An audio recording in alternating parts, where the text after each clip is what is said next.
Say good evening, everybody.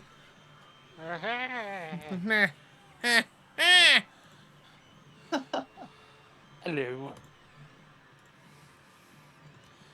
Get some windows open with the quickness. Make sure everything is where it's supposed to be. Oh, that is the other one.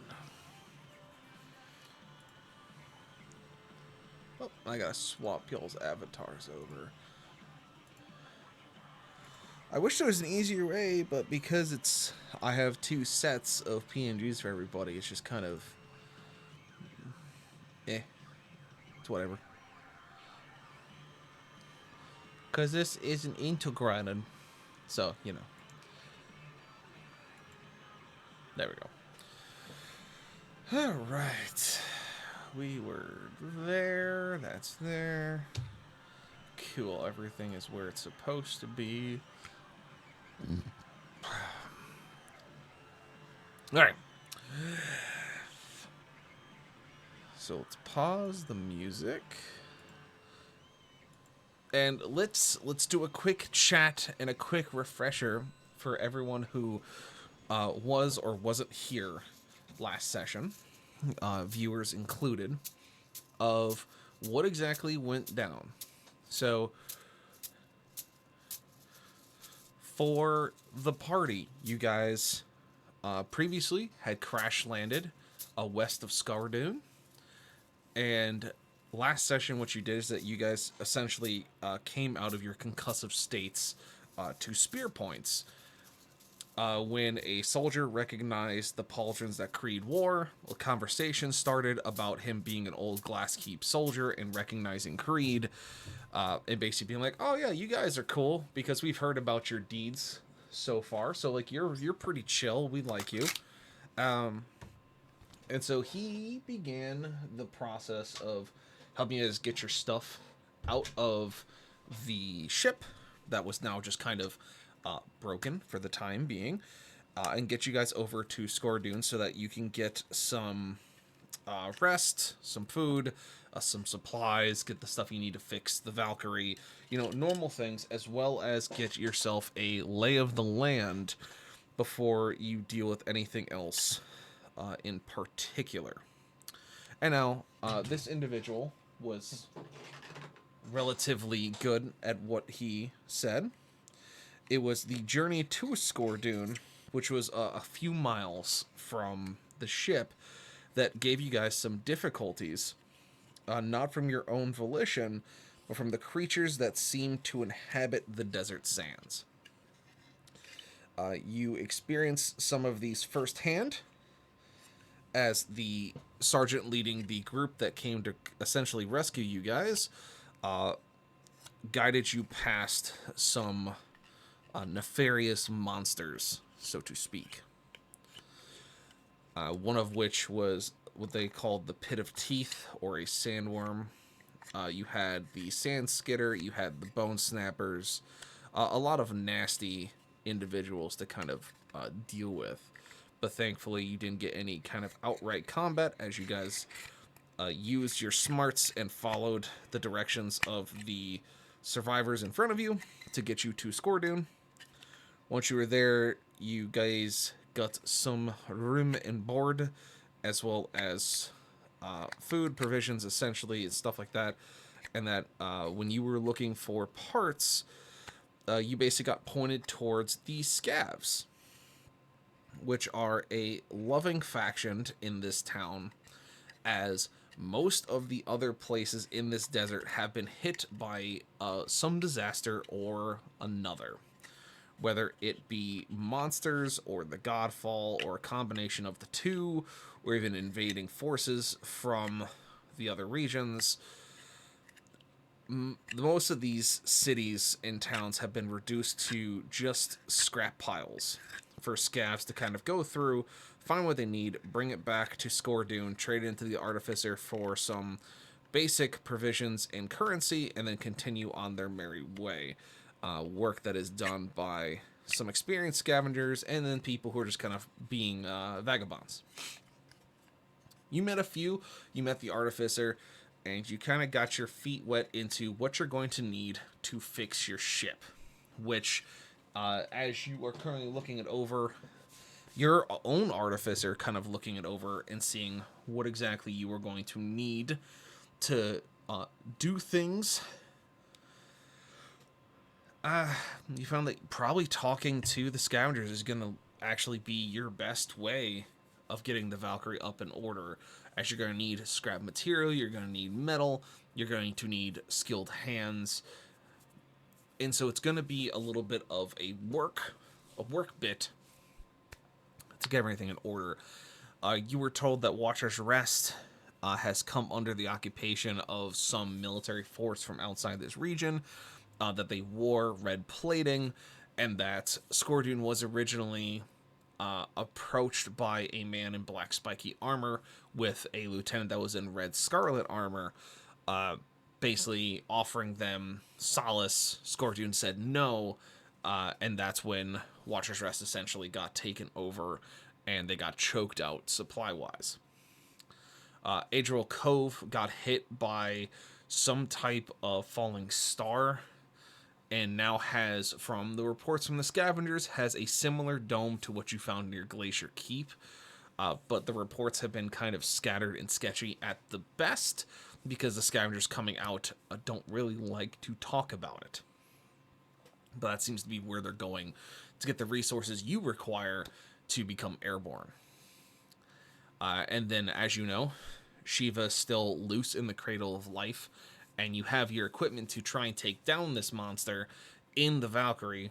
So you have a couple of choices of either getting the Valkyrie airborne and getting it back over to the Cradle of Life to hunt down Shiva, or to try and get your equipment off of the ship and then go across the Scorched Sands to the Scoured Pass, which by foot and by cart would be both treacherous and long and dangerous.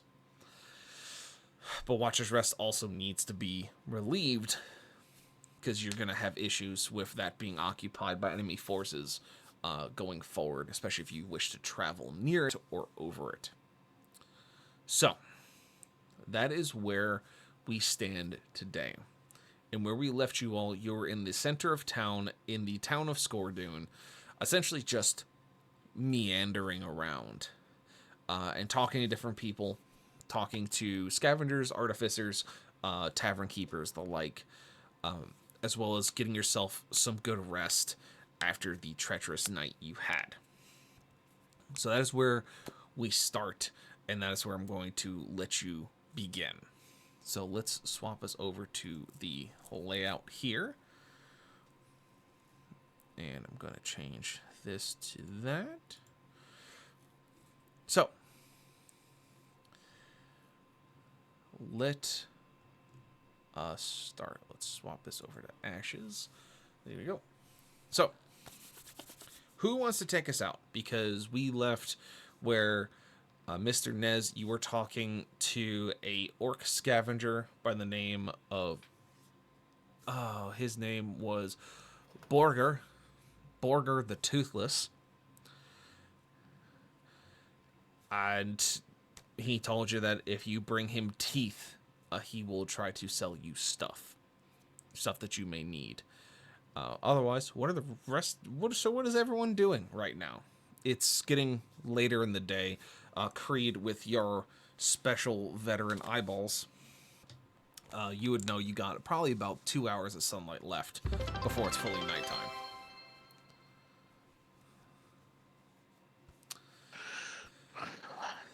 Thanks for the 69 bits, Rage, and the fun fact, because you beat cars into it.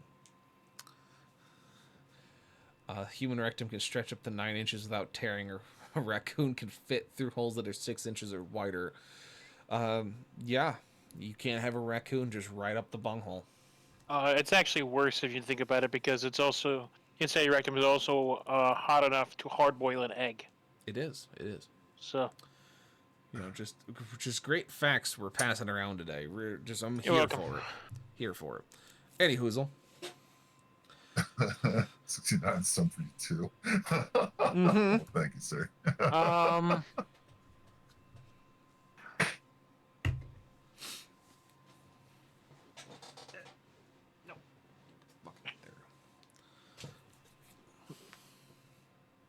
I guess Creed would try to find out. Do they have any intel at all about the Cradle of Life?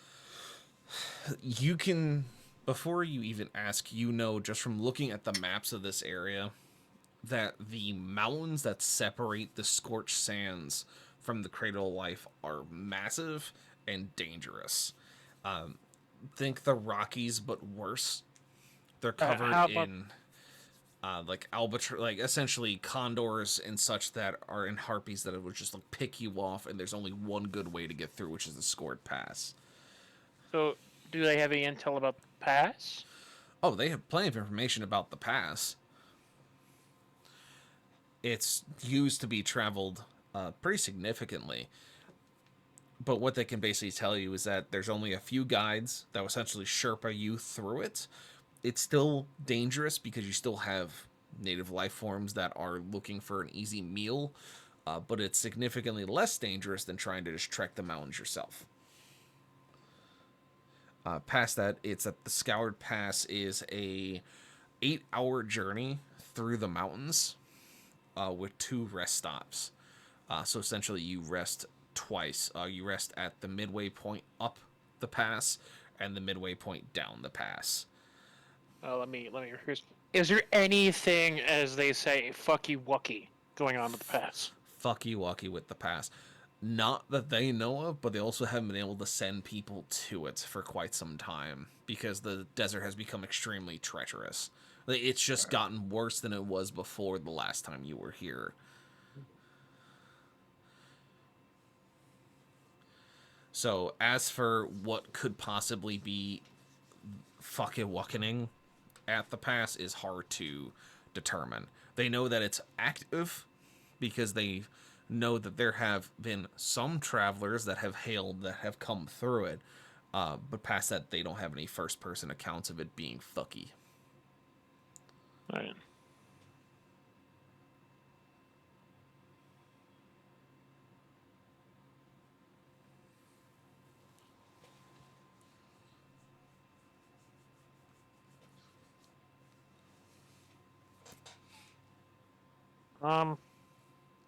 I'm thinking.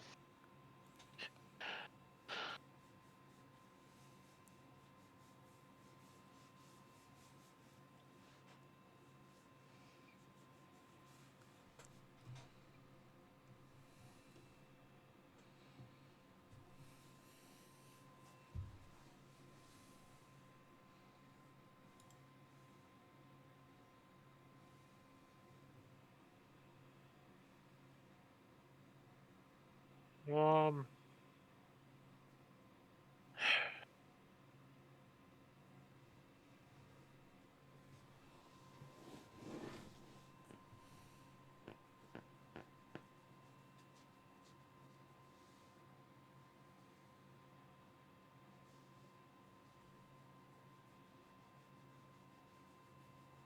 um, I'd like to study the map, see what all's changed in 13 years out here.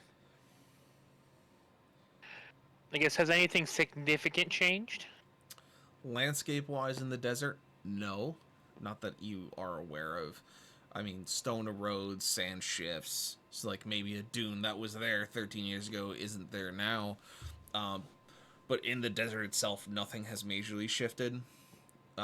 As they've told you before, there's a few smaller towns and settlements that have basically gone under or have gone dark because of the desert becoming more dangerous or from other factors. There are like scav camps out in the desert, but it's mostly just rest stops for the scavs as they are going to the larger cities. The only other large city besides Scordoon is Adriel Cove. Other than that, the landscape hasn't really changed much, besides just being the desert, which was already relatively inhospitable and lacking of visitors, is now even more so in both cases.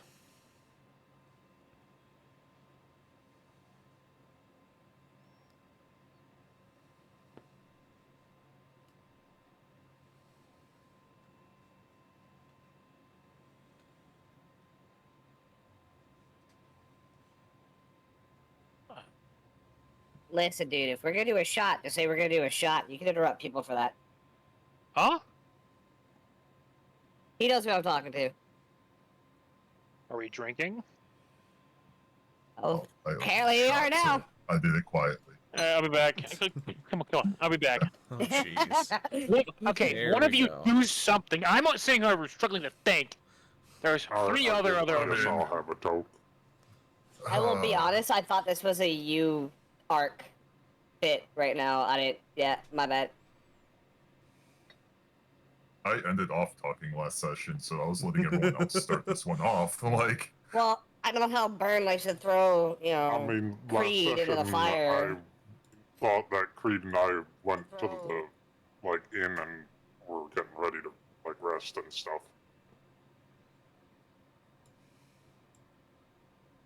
Okay, we're just gonna pretend like it's midnight, right? Oh, my fucking anniversary's tomorrow.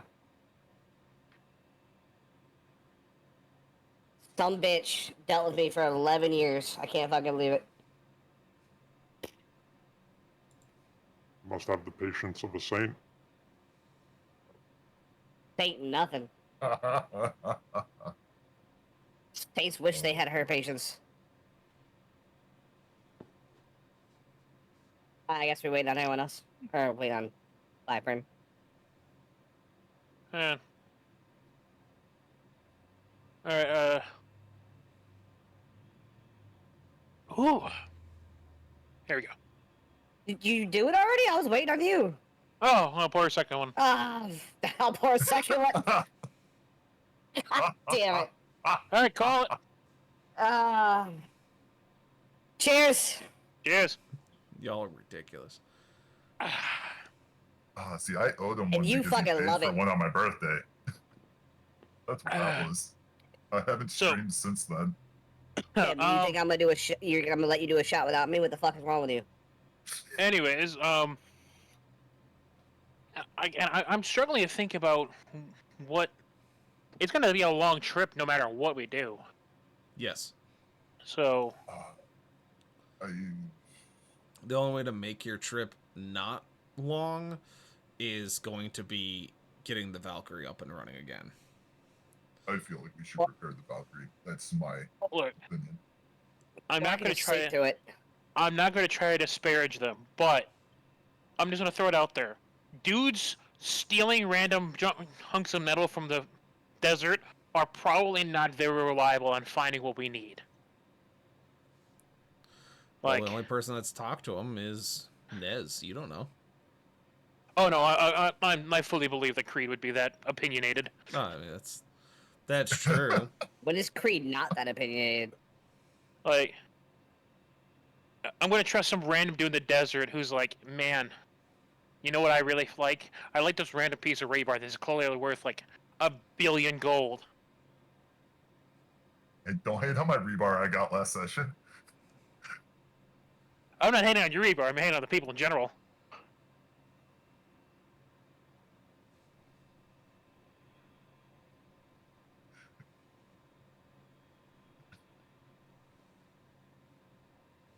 Oh, I just realized I inadvertently admitted that Creed is fantasy world racist.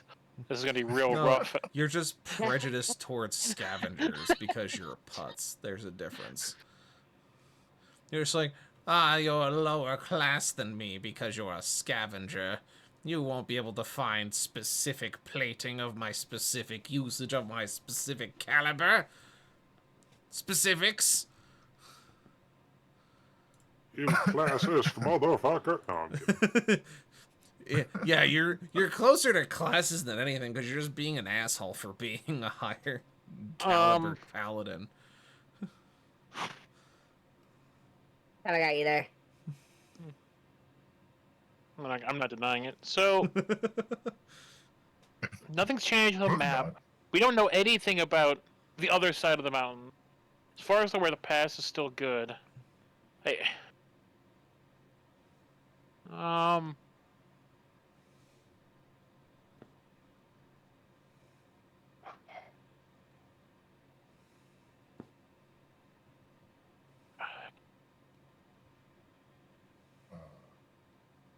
I guess I would Creed would try and seek out Nez then.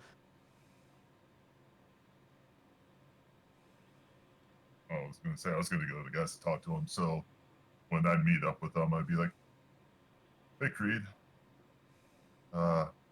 You know, I found where we could maybe get some supplies, and if we don't want to do trading, we could probably go over to Adriel's Cove to go get the supplies ourselves. There is a catch, though. And that would be? It's probably under the same issue that we dealt with up at Glacier Keep with that dome. Oh.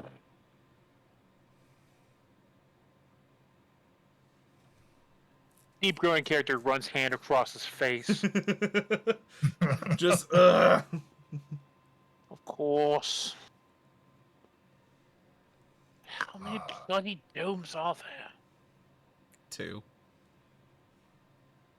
So far. that you know of. I have a stupid question. Yeah. So my Misty Step is 30 feet while in combat, right? It's 30 Is that feet like without a whenever. combat too? Yeah. Okay. So I can't like have Lucifer launch me in the air and me teleport. There's something that I can see off in the distance. I mean, you can use it whenever. It's like having a teleport cantrip. It's just that you have a certain number of uses per day. You can go up, but you can't come down. I was hoping you can launch me up and I can teleport on the other side of the mountain and then just like run away from these people. No, it's not. So but from you to the mountains, I'm just gonna say no. I don't want to sit there and try to like tell you all the numbers because it would be a bad time for everybody. Say no. That's yeah, fine. just no. It's just Okay. it would be very difficult for the whole situation between having to get launched to the right height, and then you'd have to have something like Dimension Door to travel that distance. Because Misty Step's more of just think of like a double jump. I guess Double jump? Yeah, because it essentially gives you just a 30-foot extension in a direction. Okay.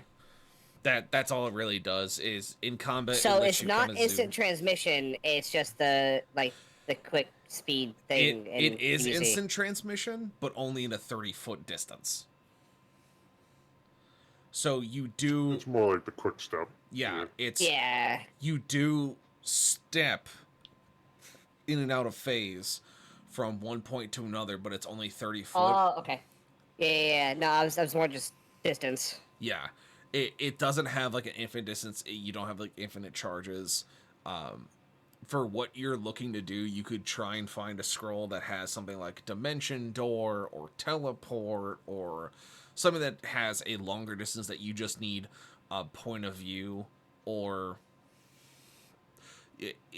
that's basically the long and short. But like Misty Step's more of like, oh, I need to jump. Like I jump and I see I'm gonna miss the roof by like 10 feet.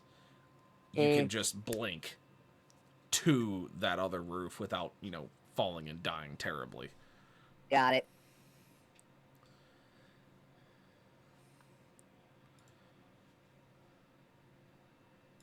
But yeah, so that's basically it. It's one of those things of it's Misty Steps. It's more some like. This is more like some Fourth Hokage shit without me having to put a fucking symbol on them first. Yeah, kind of. It's definitely more of I need to get behind this guy. I'm gonna blink behind him. Like it's right. Yeah, I don't have to put a symbol on his back first to do that. Yeah. You just do it, and I think it's the spirit, the ability you have is twice a day or 3 times a day. 3 times a day. Yeah. So. But that's the thing that if I get hit by it, then there's a chance for me to just like phase out, right? Yeah, for X amount of time. Yep. But it's only like for stuff that's a deck save. Like you just getting hit won't set it off, but because you're trying to dex away from something like an AoE, it can trigger the blink. Mm-hmm. Yeah. Okay. Yeah, so unfortunately, you can't blink yourself across the mountains while no one's paying attention. And everyone goes, "Where'd Nameless go?" And you're like, "Hi, I'm 300 miles away."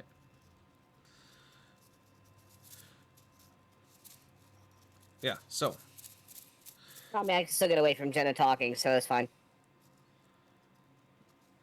I mean, I guess. Or all talking, excuse me.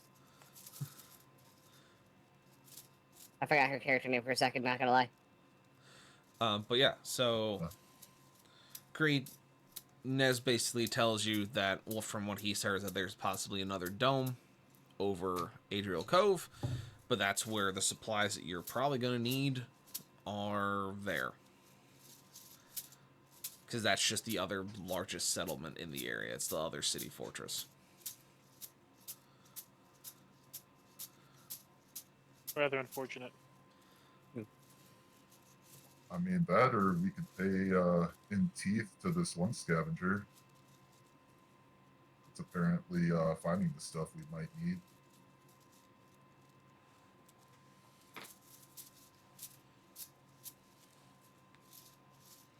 I have another stupid thought. Yup, what's up? Party. So we've been to this temple before, right? Isn't Yep. this the one where I touched the stone and then I... That is where you touch the rock, yes. Yeah, yeah. Why don't we just go... I mean, are we just trying to get out of this area? So, is that the general basis? No, it's you need to go to the Cradle of Life, and the Valkyrie is broken. So you need to fix the Valkyrie so you can leave and go and attack Shiva, which was your original plan. Oh.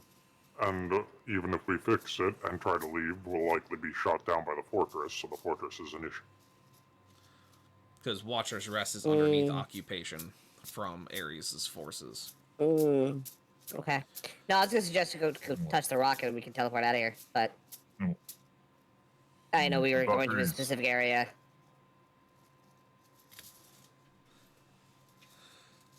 Is the Valkyrie like where that party symbol is, or like Essentially, where is the Valkyrie? it's like a mile or so like right west here. of the town, yeah.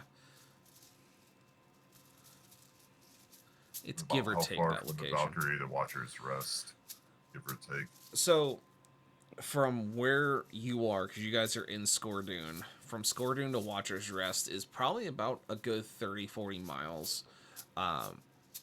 It's... If you're able to get the Valkyrie up, you probably would be okay to travel south. But if you go anywhere near that fortress again, you will just be shot down again, or just shot at.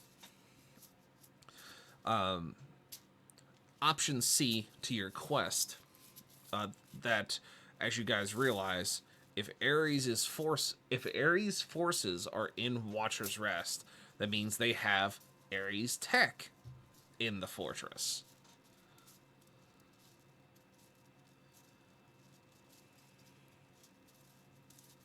Oh, interesting. I want to go there.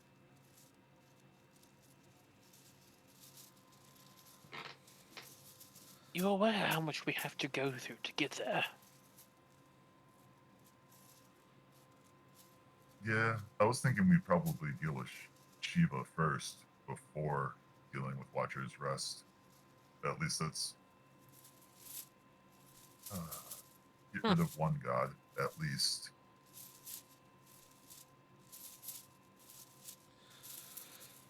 I would think that would be for the best.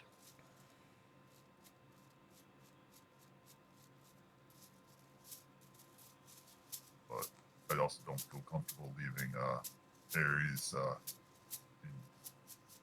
with the hands of Watcher's Rest.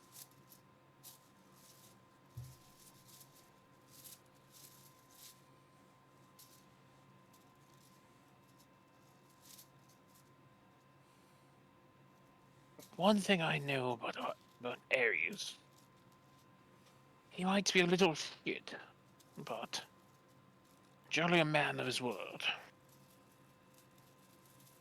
Wouldn't call him good by any stretch of the imagination, but of all the gods, I'd say he's probably the one I worry about the least.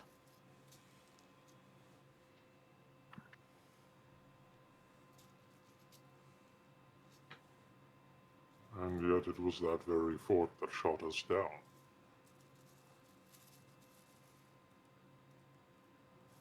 Very true.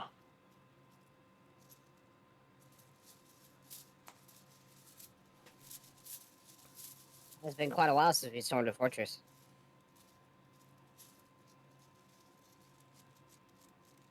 I was rather enjoying that fact.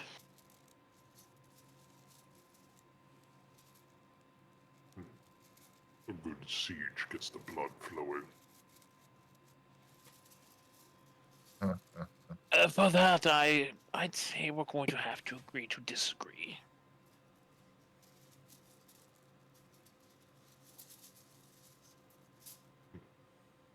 Yeah. Regardless of whether it gets your blood flowing, it'll get somebody's blood flowing.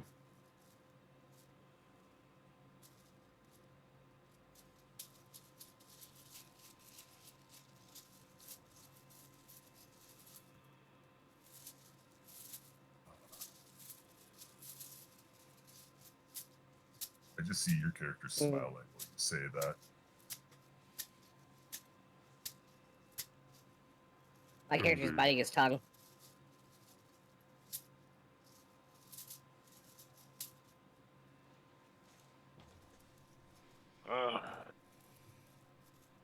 Um. Well, if we do want to get the Valkyrie moving again, it's either we collect some teeth and possibly be able to get it running, or just go to the cove and deal with the dome again. Well, he didn't say what kind of teeth. We could always just kill one of these creatures out in the dunes and Wait, rid it of its teeth. what do you mean by teeth? Exactly what it sounds like. You know, another place that has a lot of teeth is that fortress over there. This is also true. That's killing two birds with one stone there. Close am I to nameless? Huh? So how What'd you close say? am I to how close am I to you? Oh. I don't know. How close are you to me? Oh, I'd like to be sitting next to you, and as soon as you say that, I just want to I want Creed to just reach out, put his hand on top of your head, like, no. No. Okay, as you do that, I'm gonna look up at you and go, you know, I'm the Tabaxi, but you're the one acting like a pussy right now. And I'm gonna grin ear to ear. I'm the one You can't see it, but Okros raised his eyebrows. I'm the one attempting to think about the odds of us taking on a fortress and a god right after each other. I mean, the fortress will be the lead up to it.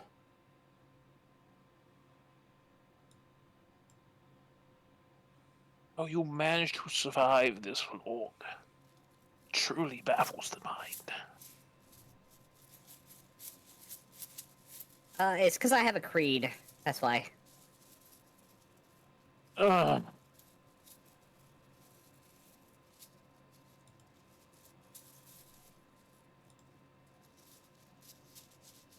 I hope that side came across. Oh, it did. It did. Better than one could expect. I mean, I 'cause don't we even all know what know to this. say. Without you, I would have already shot the chicken in the sea by now. I'm not glad that remark made me forget what I was going to say.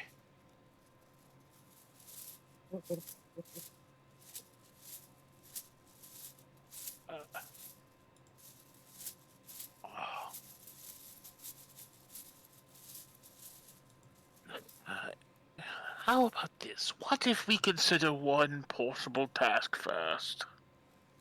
Please. I mean, I'm all ears.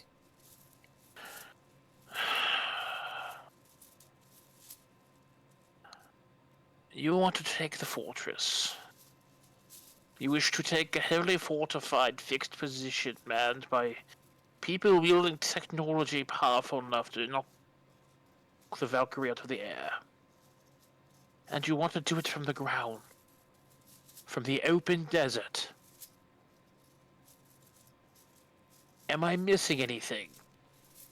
Yeah, the part where we're gonna give Ares a big old middle finger while doing it.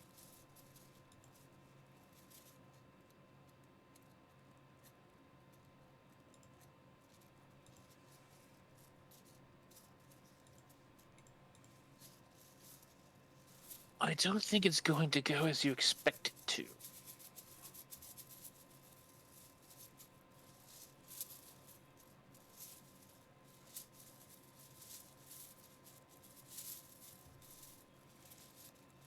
I mean, if I die by pissing Ares off, then that's how I die. What's up, Seth? I can go out with a smile on my face due to that.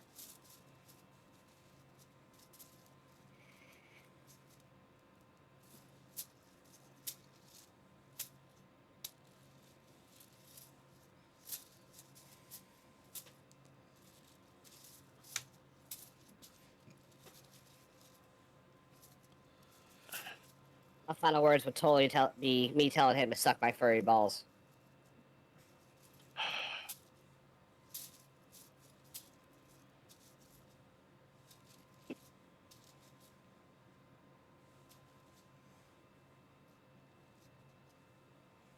More whiskey.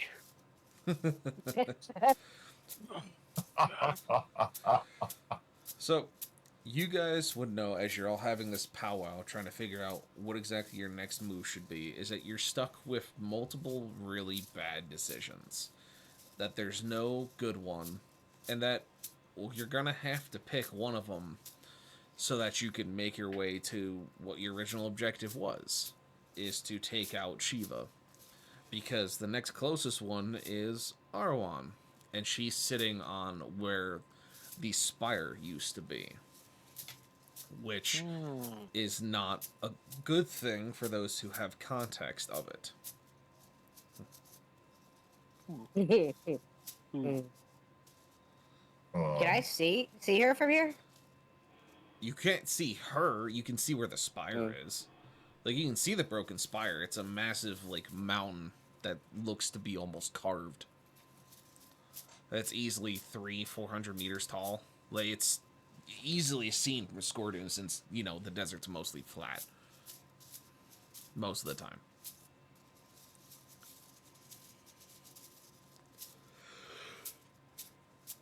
So, even if I use my eyes of the eagle, I still can't see her? You are too far away for even an eagle to see. Naturally. Okay. Like, it's... Also, the spire itself has an interior, so you don't even know if maybe she's inside. But you are also like hundreds of miles away from the broken spire. So seeing the spire itself is one thing, seeing if anyone is occupying it or inside of it is another. Look, I'm just trying to see how many stupid things I can do at once. Mm-hmm. Yeah, so as a recap, Adriel Cove has what seems to be a dome on it, according to reports.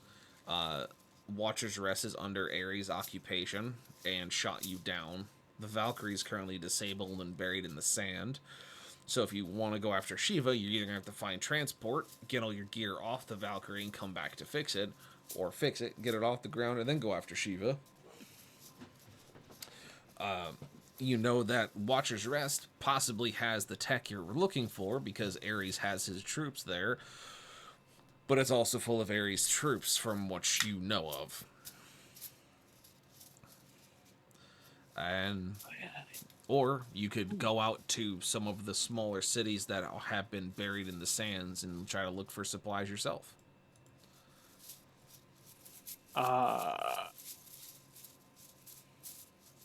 Creed's going to just be rubbing his face. And, dead set on this stupid bloody keep. It's almost... We need some sort of act of nature, act of God to... Huh. And he's gonna kind of, like, lift his head up and just stare in the distance. That could work.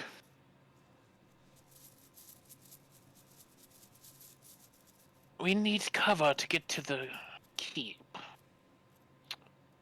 We need some way to close the distance. I wonder if they've tried to draw the creatures somewhere.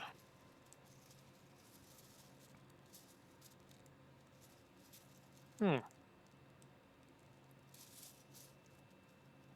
then creature's gonna walk away. I can't remember the guy's name. He's gonna seek out the guy who's in charge. Yeah, I mean, you can Well, just he find the does commander, that. yeah. I'm gonna make the 3 rounds that I'm supposed to be able to make with that speed loader. Yep. Or it's the speed refiller for the new rounds, because of that's always stayed on me. So that wasn't about the Valkyrie. Yeah, you can make what you can with what you got on your person. And just have that as... I had enough for 3. Yeah. And then I want to make, I have enough supplies to make 2 grenades. So I was going to make those. Yep, go for it.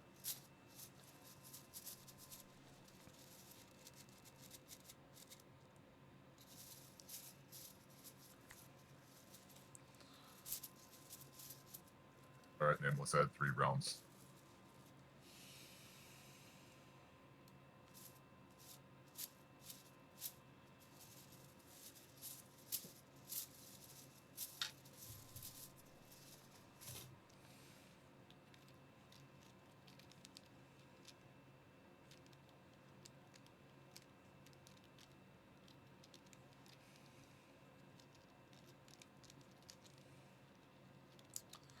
Yep, so, Creed, you go and find yourself the mayor. The man who's in charge of this here settlement. He seems relatively laid back enough. He's sitting in what is a ramshackle rebuilt of the old government building. He's talking to a few of what looks to be the town elders / leaders. The leader of the agriculture, engineering, military, etc. Even some of the artificers are there, kind of listening in on the conversation.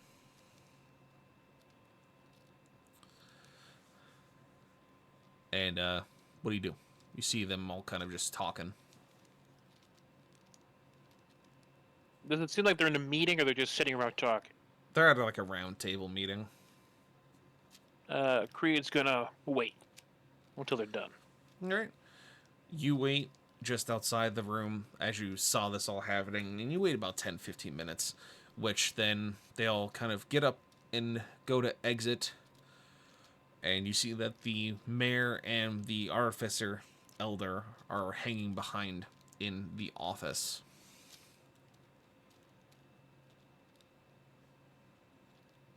Creed is going to... I assume there's some sort of door frame. Yes, there is a form of door frame. He's gonna wrap his knuckles on it to announce his presence. Yeah. You do so, and the mayor turns and looks at you and goes, "Oh, hello."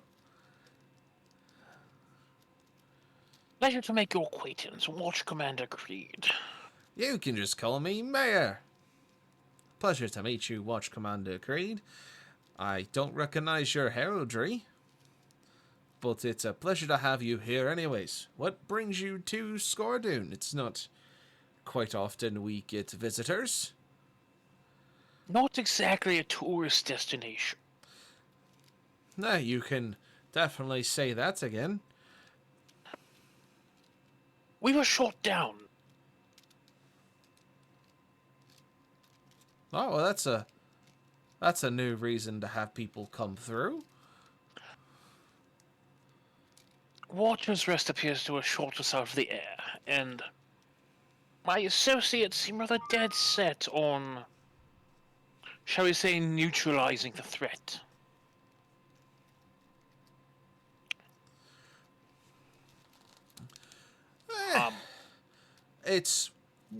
We've known that Walter's Rest has been under occupation, and that we've been trying to keep to ourselves for the most part, as we have our own issues to deal with. But if you're dead set on going and finding out what's going on. We have no qualms with it. You're not from here, so it wouldn't be traced back to us. But I didn't think you came here to seek my permission. I did not. So then, what can I do you for? I have 2 questions. And he's going to gesture to a chair near the mayor. Yes. And he And, nods and takes a seat. And then Creed's going to sit down here. I'm here to find out if, first of all, you experience sandstorms out here as well as if you've had any attempt in drawing the creatures to an area. Well, we do happen to have the occasional storm come through. Occasionally we have some supercell storms come off of the coast during the warmer seasons. Ever since the Goldfall happened, the weather's been kind of indefinitive. And so it's kind of up to what's going on that day. But sandstorms are not uncommon in these parts. As for luring the creatures, that is a little bit more on the difficult side, as each of them seem to have their own motivations.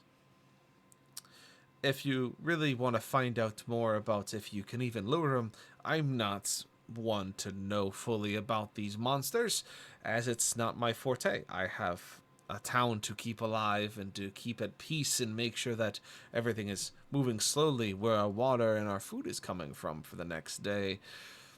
But if you speak to our ranger, he may be able to assist you in this. He's just to the north side of the town. You'll see it. He currently has a small training camp built into the old barracks, where the guards used to stay in their off hours, which is no longer in use for the normal reason, so he's used it as his own.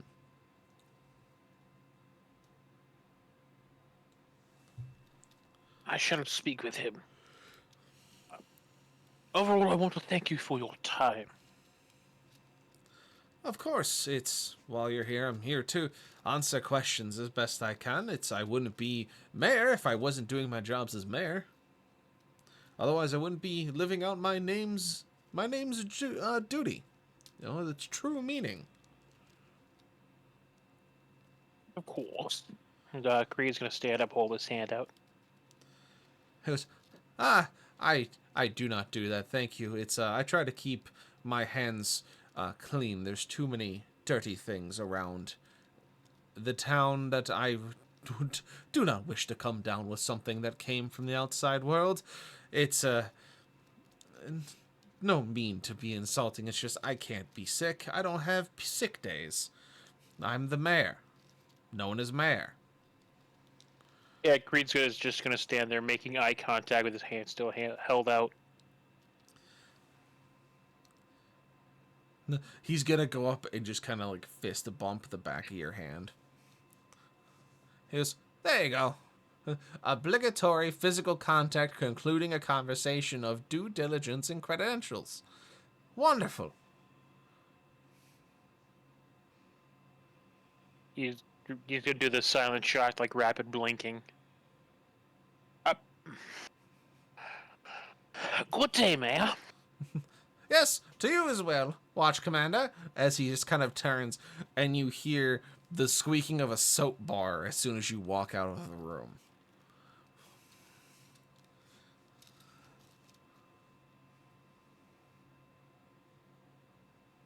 Creed's going to head back to where everyone else says he needs the cat.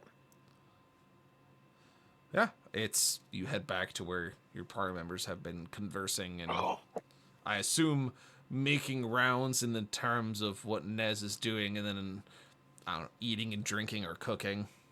Whatever it is you guys are doing to pass your time. But Creed, you arrive back as you see your group sitting at a table.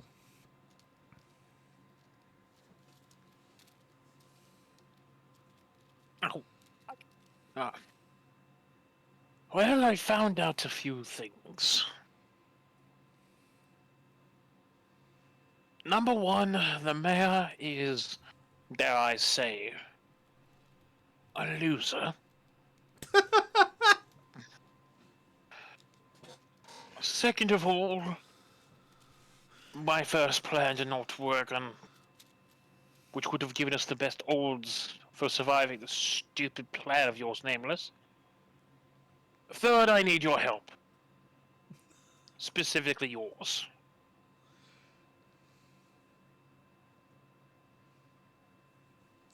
So you're gonna call my plan stupid and then ask for my help? Your plan is more or less to blindly storm a fortified position across the open desert. Well, how did you put it? Flipping areas the middle finger, and your final words would be for him to suck on your hairy balls. Furry balls, but yeah. And you're wondering... Secondly, it's pretty brave of you to think that I ever had a plan. I was attempting to be charitable. Your attempts have failed. But yeah, I'll help you.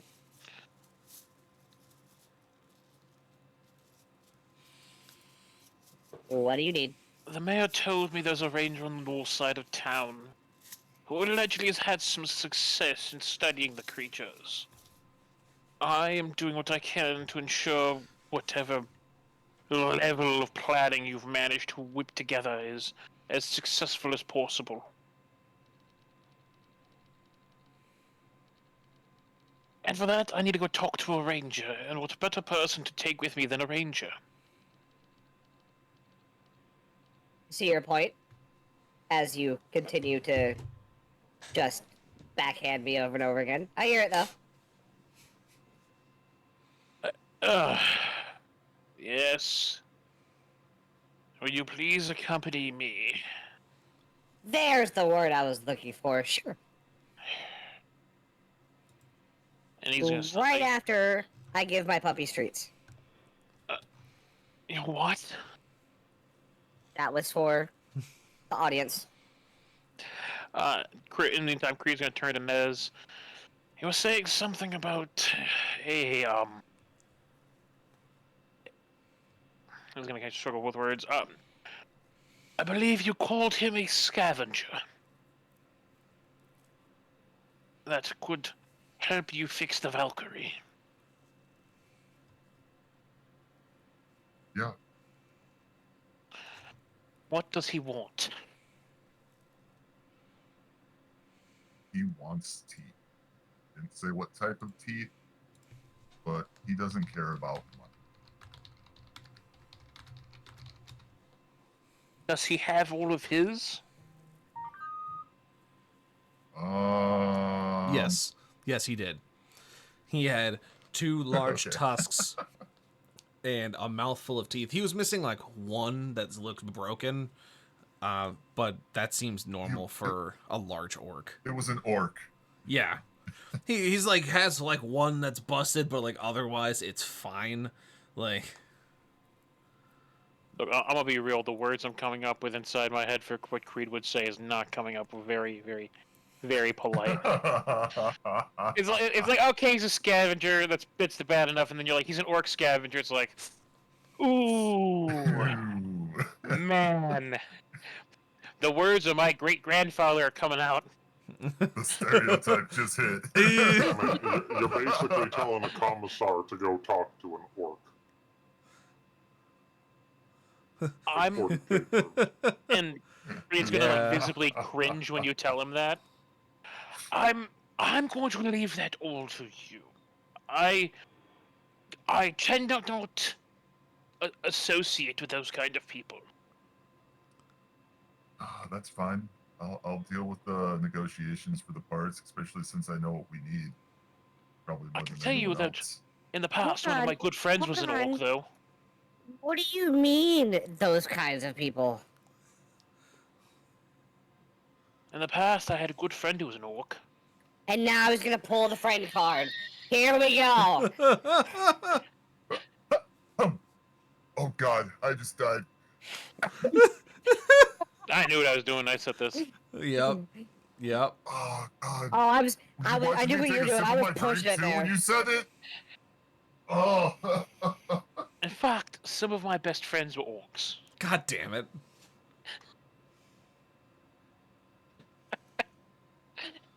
My God, he went there. Other than your friend, name one other orc that you know. Most of them are dead. Are you talking about live ones or dead ones? Whoa! Whoa! No, I think we can cut that conversation right there. What? It's been 13 years. Lean over to Nez, be like, I can't believe we've been traveling with him this long.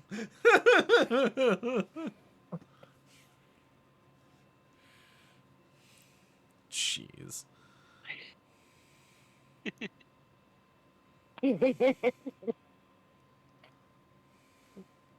Fuck, well this spot's getting deleted. Look, can we just drop the conversation and go and talk to the ranger?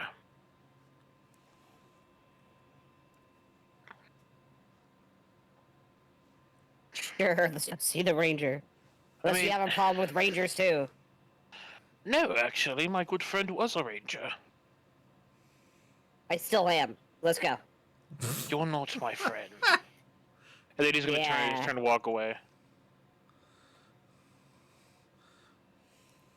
Ah, Well, issues like our- upon the relationship island. I feel like our relationship is perfectly encapsulated with Dr. Cox and JD from Scrubs. You're like, he's my best friend. Creed's like, I tolerate you because I have to. So by the end of this, we're gonna be drinking beers together. Is what you're saying? Oh. Yeah, I'm right back. I just spilled whiskey on my keyboard. Oof. Oof. Oh no. Oof. Not the keyboard. Not the I agree whiskey. with him. We are not friends. We are absolutely not friends. I agree 100,000% now. Oh. That's so wrong. Mm-hmm. Sorry, he brought up Scrubs. Not my fault. It is. It is your fault. It is not my fault. It's 100% your fault. Absolutely not. Absolutely, yes. Do not It's your fault. Sorry, I'll turn get that you, into a bud. soundbite. Oh, good. Excellent. Oh, man. That's what I thought, Burn. Nameless is a hoe. There, you can turn that into a soundbite. Mm. Mm. Mm. Mm. I'm a useful tool. I said you a hoe, not a tool. I can also say A nameless hoe is is a a tool. useful tool. A hoe is Not a this- very useful tool. Not this kind of hoe. Rise out the dirt, lets you like plant seeds and stuff. It's fucking great. Anyway, so Are we Look, cool? Are I'm just you- saying, are I you didn't know guys you saw your eventually mom and me. going- That's all. saw your Going to the ranger. so, yeah. So you guys are going to the ranger now. Unless he wants to spill more whiskey on his keyboard. No, I didn't spill a whole lot, but I was just worried. Yeah, Fair that's enough. fair. Fair. Any metal liquid near your keyboard's bad. Really? Yeah. Mhm. So, we're gonna head over and talk to the ranger.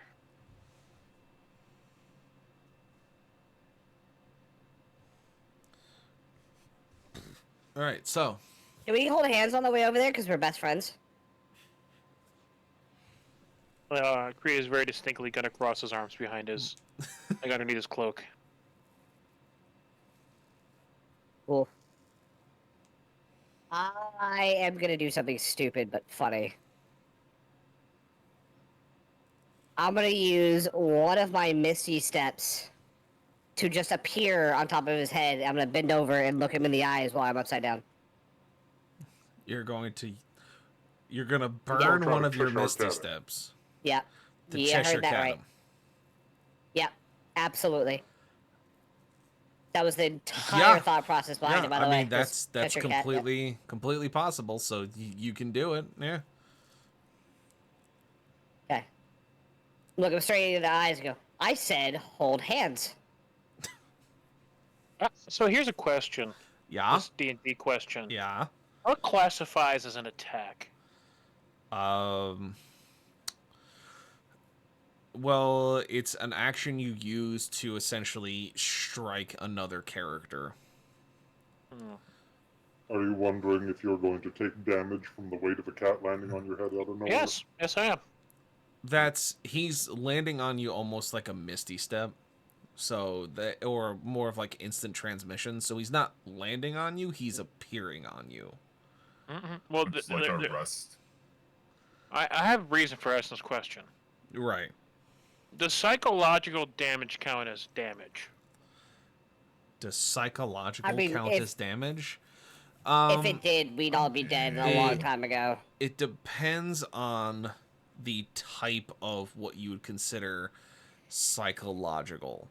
Like if you saw like some kind of eldritch abomination, or you got like super traumatized because, I don't know, insert traumatizing thing here, then yes, we could make some justification of like, oh yeah, it's psychological damage. You're gonna take psychic damage, something along that line. But with Damn. this, annoyance Well, doesn't really count as psychic damage. Oh, I wanted to make him find out. No, it's you being annoyed does not count for a damage die to anybody. Oh, are you sure? Yeah, I'm pretty sure. You're lucky. You are very lucky, Mr. Kitty Cat. Because if it did, I was going to cast Hellish Rebuke at level 3. And you'd be on fire.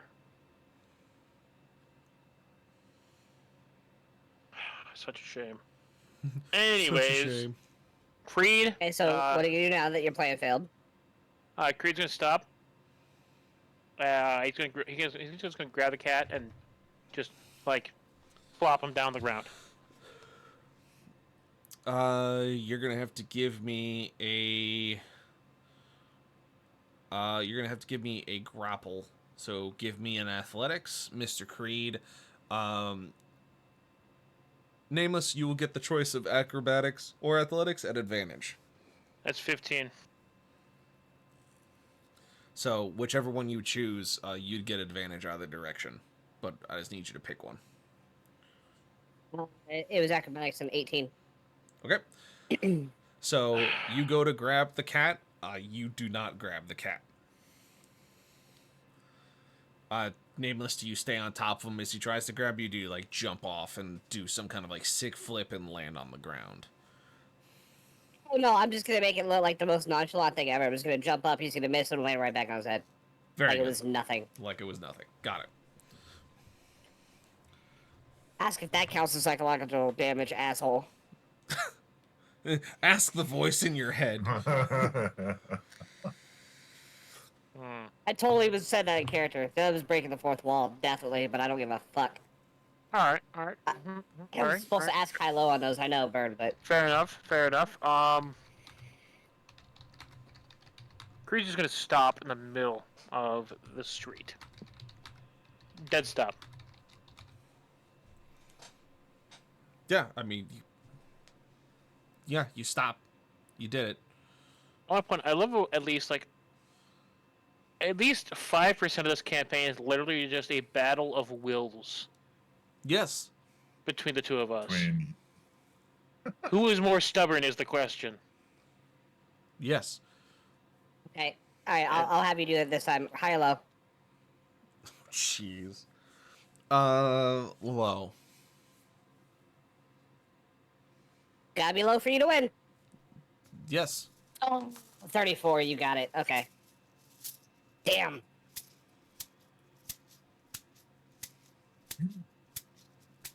Creed stops in those strangers, like glances his eyes up. I'm not holding your hand.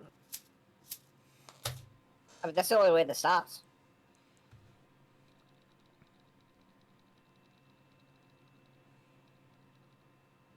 I suppose we'll be standing here for a while then.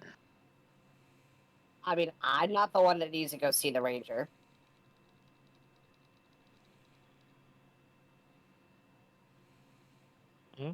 Was there any water nearby?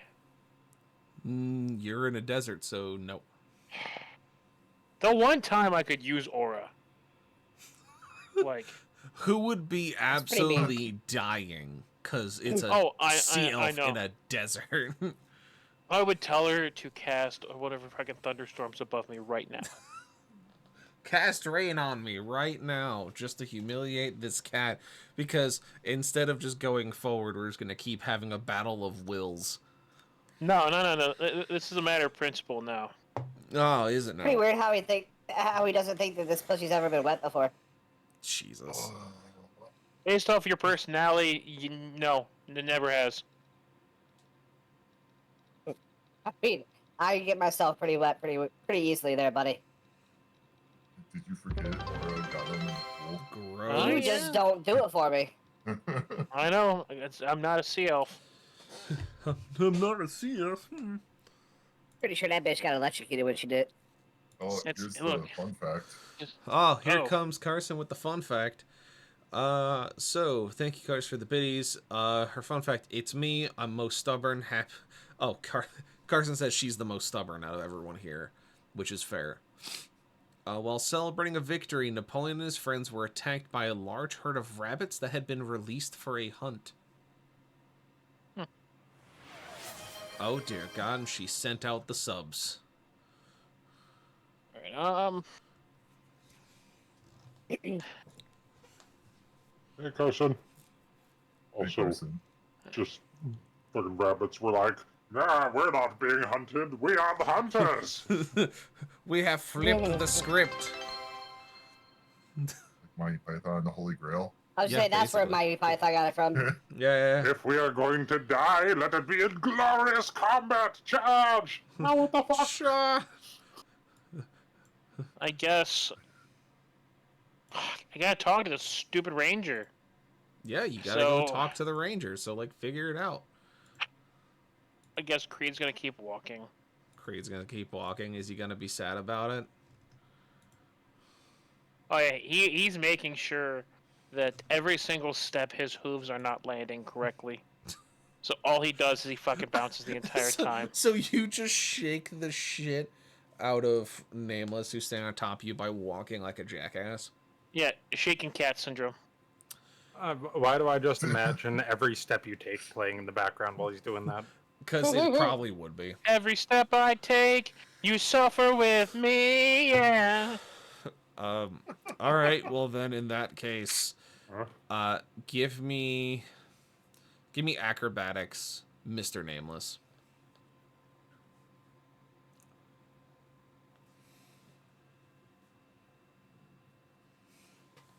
20. Dirty 20. Yeah, you're good. As you continue stepping oddly, like making sure your legs don't land right, you're trying to like shake your upper torso a lot, being like, oh, like you're exaggerating your steps. Nameless is just now like sitting, or well, he's still standing, but it's basically if you ever rotate a chicken, how its head stays in one spot but the body moves. It's basically that. He straight up is just Cheshire catting you, right? He is straight up gyroscoping on top of you. Yeah. He Still just staring right into his eyes. Yep. Just no And matter. I'll be singing every breath you take. Jesus, of course you are. Actually, here's a question. If he's staring in my eyes, how can I see where I'm going? I mean, his head's not massive. He's a small creature. You can see around him. I was hoping you walk Run into a something. wall. Yeah, I run into a wall or something I Run can't into the see. walls. Oh, thank you for 100 bits, Rose. Here, Rose, you can look at this armored claw that I made. See? Hi, Rose. So yeah, My trick of being a dick has not worked well in this campaign. it hasn't. It really hasn't. The paladin trying to No. be a jerk doesn't seem to be working. It's only like came back and bit you in the ass every single time fucking so far. time. Yeah, 100%. So you can kind of see him. You can see him enough that you're not going to run into something. You could accidentally run into something. If you really want to be a douche. Well, actually, here's a question: can he see where I'm going? No, he's looking into your eyes, so technically no. Is there a wall nearby? Let me roll for wall spawn, I guess. Roll. Didn't see With that coming. that. High, low. Hi. There is a wall nearby. Beautiful. It's part of a house. Creed's just gonna keep casually walking, You keep casually walking. and as he's walking, he's gonna kind of like lean back a bit, like he's trying to rebalance the cat in his head. Uh-huh. And then when he's close enough, he's gonna throw his torso forward against the wall. Rage, give me perception at disadvantage to notice that there's a wall behind you. I want to give you a shot, but you're also facing the wrong direction, so...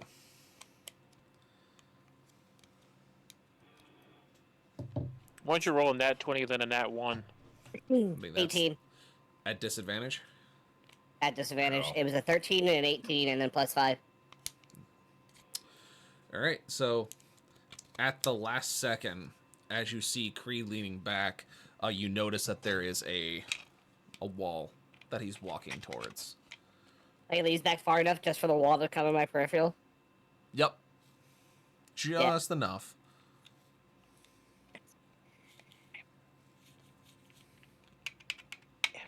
I'm gonna lean back enough time. to where the wall, to where I don't hit the wall. He's gonna run smack into it. Then I'm gonna look him in the eye and go, "That looks like it hurt a little bit."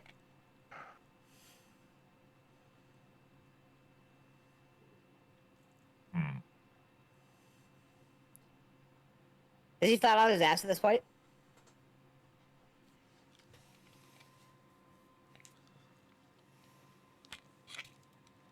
Turn. Say again. Is he flat on his ass at this point? Were you trying to headbutt the wall, Creed? I was trying to squish him between the wall and my head.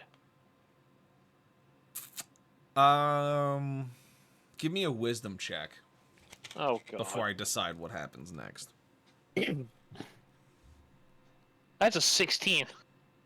So, as you see the wall coming up and you lean yourself back to do it, you see Nameless begin to move, and your reasoning takes over, so you don't slam your head directly into the wall when Nameless moves his center mass away from you, so you don't give yourself a concussion. Nice. You kind of stop yourself just short of full forcing it into this wall.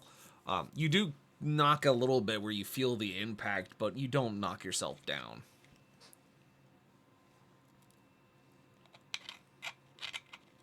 I regret bringing you so much now. Just, I regret everything. I'm still on his head, yeah? Yeah. You're still Okay. there. It's basically you kind of stood up a little bit as he did this, and then I imagine you like bent back down to look at him.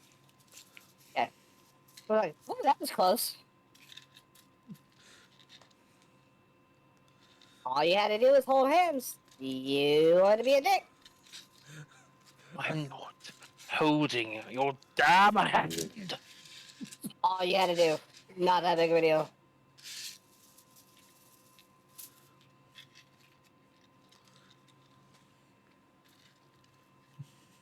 I love how that's the reason Nameless is just going out of his way right now. It's just you could have just held hands.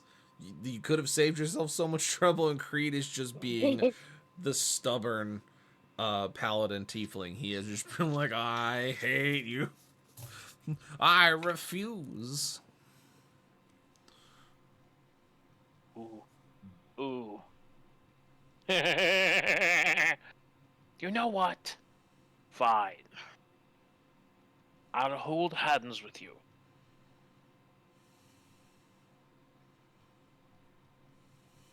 For reals? Yes, for reals. For reals. I'm not doing the pun. My limit is at the puns. Now I kind of need to hear you say it.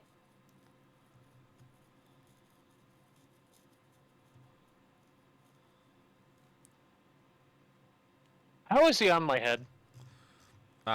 Standing Like- and kind of like half bent at the waist. Like, how is he staying on? I guess the better question. Balance Like- and gumption. All right. I can't even do that. You also do have two big horns that he could just kind of wedge himself between. That as well. I was thinking I could just take the cloak off and he'd fall off.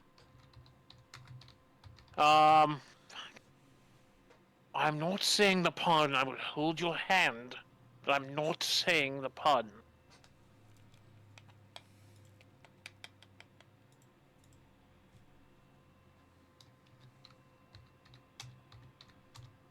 Oh, get off my head. Can I roll persuasion for that?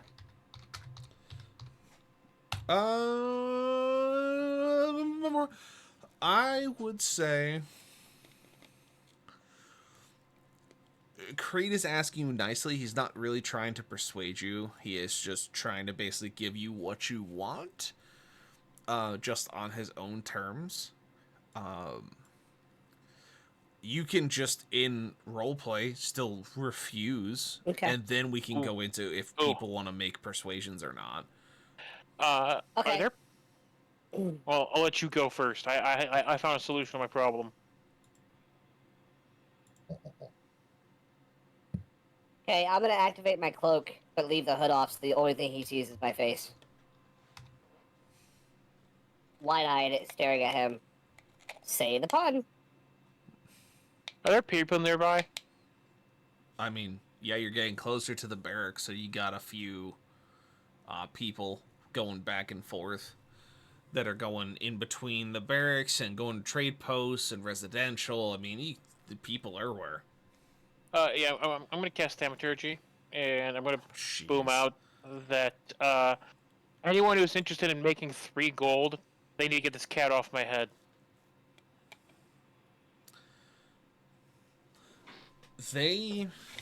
So everyone around you hears this, and they look at you.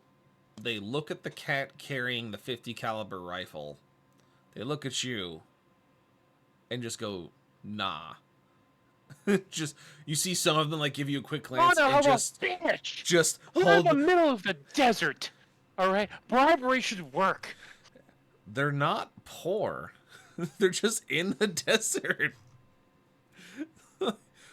Like it's We're not by the scavengers So classist. that need the money. Wow. like they don't have as much as the ones that are closer to like Ravenholm would be money wise, but their cost of living and such is also way lower because again desert. So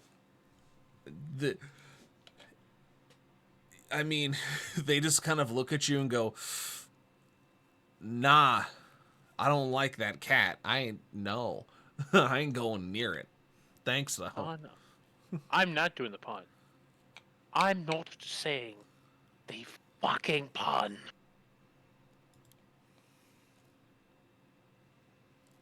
And we can get you out of the situation so much faster if you just say it. Not doing it. And this is how we gonna be.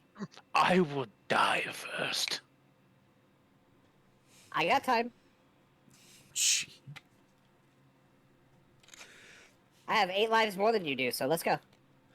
Hey, Byrne, how did your D&D session go? Well, you see, 2 of my most stubborn PCs wound up just going head-to-head on a 20-meter walk to a barracks. Just as a battle of wills. I am not saying There should be a the TikTok. damn pun. I got nothing but time.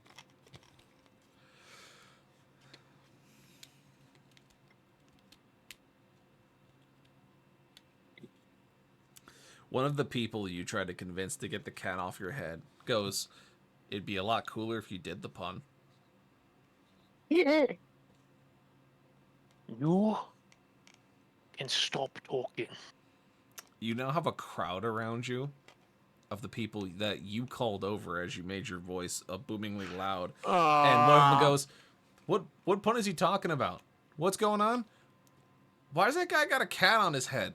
Oh, I know that cat. He's cool. And just people are talking about you and yours. Nameless, do you tell the people who are asking what pun Oh, absolutely. While staring at him in his face, I don't move. Right. But I just yell loud enough to where all he has to say is for reals. And hold my hand. That's it. All he's gotta do. Some of the townspeople will just look at you and go, "Why is that so difficult? You seem like you're a smart person. It seems like he's your friend. He's standing on your head. Friends don't just stand on each other's heads like that without a good purpose." How is my armor attached? By leather strapping and otherwise. Creed's gonna reach underneath and undo the strapping. It doesn't drop Nameless off your head. I'm fine with that. You just So you're gonna get naked in front of all these people? What's wrong with you? You quick detach all your armor, your plate, your pauldrons, your greaves, everything just kind of falls off, and you are in your underlining clothing. So you're in your arming coat and your arming pants and your boots. All right, let me check something. Which essentially your AC goes down to 10 plus dex. Yeah, so that hits. I'm stabbing myself in the chest with my sword. So you're gonna pull your half greatsword out, and you're gonna try and stab yourself with it. Yeah, so that's I got a 15 to hit. You know what? I'm gonna let you go through this because this is gonna let me do something that I've been waiting on. And that's 10 damage. Cool. So we're gonna do this because I've been waiting for you to take critical damage this campaign. I've been banking on it, and now does it make a difference if I cast Cure Wounds? after the damage, not really. Okay. Beforehand, it would be not fast enough. So at this point, we're going to roll some dice. Creed, you have no armor on. For all intents and purposes, you are doing almost flat damage against yourself. Because you are stabbing yourself, I'm going to give you a chance to basically declare if you're going to do non-vital. Because if you do full vital, or just in your chest, like you said, we're going to roll to see if it auto-crits. Because you got no armor on. I said I would die before I said the pun. Sure. Alright. Call me Hilo, Creed. Ooh. I'm gonna do low. I mean, he just stabbed himself through his chest. I don't think he can call anything right now. No, it's more for me, not for him. So, this is what happens, Mr. Creed. You, by the dice of judgment, my pondering orb, you drop your plate off. Nameless is standing on your head. You are surrounded by a crowd of people. You pull out your sword, and a few of them go, "Ah! Why is he doing that?" And then you stab yourself. And you just push your sword through your chest. You grit your teeth, and you do it. Because you are determined to not say this pun. So, you do it, and you collapse with a sword through your chest as you continue to gurgle. And so what's going to happen now is I need you to roll me a death save at disadvantage.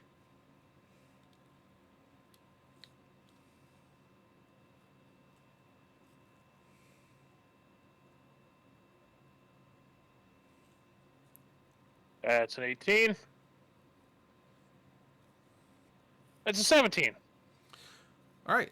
So you pass your first one. So you're still gurgling, and you're you're there. At this point, Nameless, you can probably understand that he has stabbed himself through the chest as you watched him do it. Are you going to be doing anything to... Oh yeah, just oh, such a drama queen, and I'm gonna cast Cure Wounds. All right. You cure wounds on him. As And the it's a sword is 9. the sword is still in his chest, so the bleeding has stopped, and he comes out of death saves. But he still has a sword in his chest.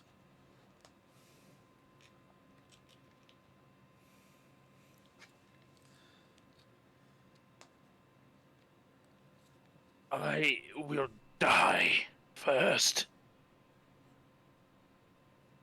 Can I roll Persuasion at this point?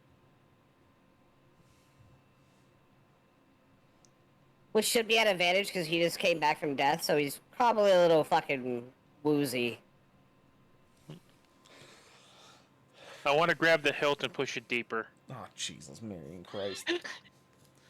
I mean, I'm trying to do something this first here. Point, Yeah, Okros so- is going to walk up saying enough of this and just kind of pull the sword out of him. So we're gonna work off the stack here. First person on the stack is Nameless with his persuasion. So Nameless, you're going to try and persuade Creed to say the pun or to just stop being a drama queen. What's your goal here? Just say the pun, because I mean that would end this all.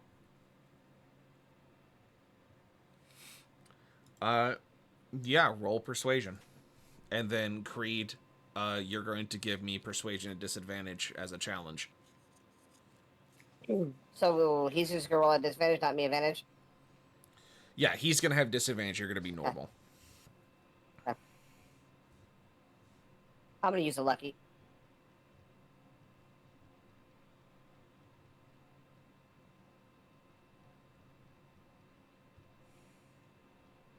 Eh, 13. All right, Creed, what'd you get? Fuck. You didn't even have to use a lucky man. Right off Yes, I the bat, did that's it. in that one. That's Ew! in that one. So You both rolled nat ones, but his was a 5, yours was a 3. I don't so even have to roll again. so Creed, you feel that what you're doing is an overreaction. That if you just said the pun, everything would just be easier. And so you feel compelled to do it, but because you're a stubborn jackass, you need to go against your reasoning and your fortitude of your mental will. So roll me a wisdom, please.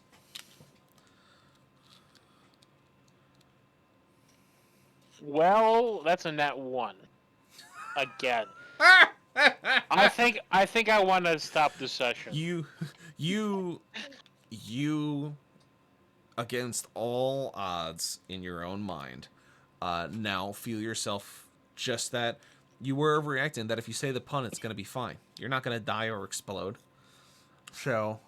You drank the whiskey and now the shit winds are blowing, Ricky. So you feel compelled to say the pun, that you feel like it's an easy price to have your ranger with you after you've now put your sword through your chest. I may have to say this, but I get to choose how I say it. You can audibly hear his teeth fucking grinding. Oh, I'm aware. I want to hold your hand for reals. Yeah, I just like bounce off his head and do my best to help him up. I want to punch him in the face. Roll the hit at disadvantage.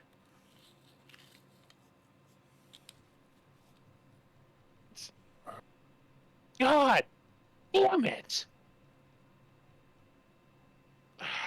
It would miss. That's a 4. So I take an 11 to hit. So, you don't hit, Nameless, so you swing as you just kind of blorgan. At this point on the stack, Okros, you now arrive after hearing Creed do thaumaturgy across the compound. Nez trailing very shortly behind in Okros's footsteps.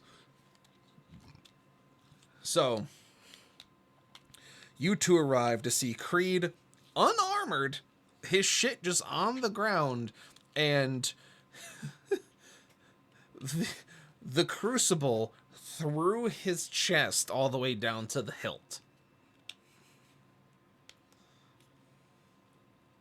Okros is going to roll his eyes, just kind of Oh. grab a health potion out of his pocket with, his pouch with one hand, and walk up with the other hand and rip the sword out and then administer the potion. You do so. It's you just walk up, grab the sword with one hand, pop the potion with the other, shove it in his mouth, and pull as the potion begins to do its work and seal up the wound on his chest and his back. With Nez, you had said or messaged me that you want to come up behind with your med kit and do your full triage, essentially. Yep. All right. And so you go through it and you start checking up on Mr. Creed as you see that the potion is working, and you see that even though it's healing certain parts, you just make sure that it's done with basic stitching and antibacterial. You know, you do the works with the apothecary and medical kit that you have on your person. Just going through the motions. And Creed, as you essentially are laid down on your side, as Nez begins to work after Okros removed the object from your chest, you kind of fade out as you see yourself standing in front of Tiberius.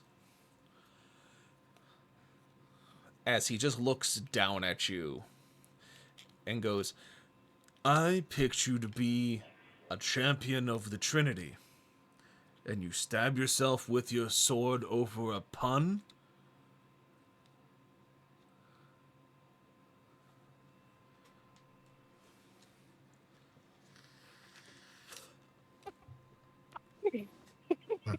Sorry, I can't. Oh, outside of context, it does sound so fucking pointless. Um, sorry. Yes, Yeah. yes, I did. He reaches a gauntleted finger towards your forehead and just pushes you backwards as he just looks you deep in the eyes and goes, "Do you understand what your life means to the world that you stand in? Besides the obvious of being one of the people going against Zeus and his amalgamations, do you know what your death means?"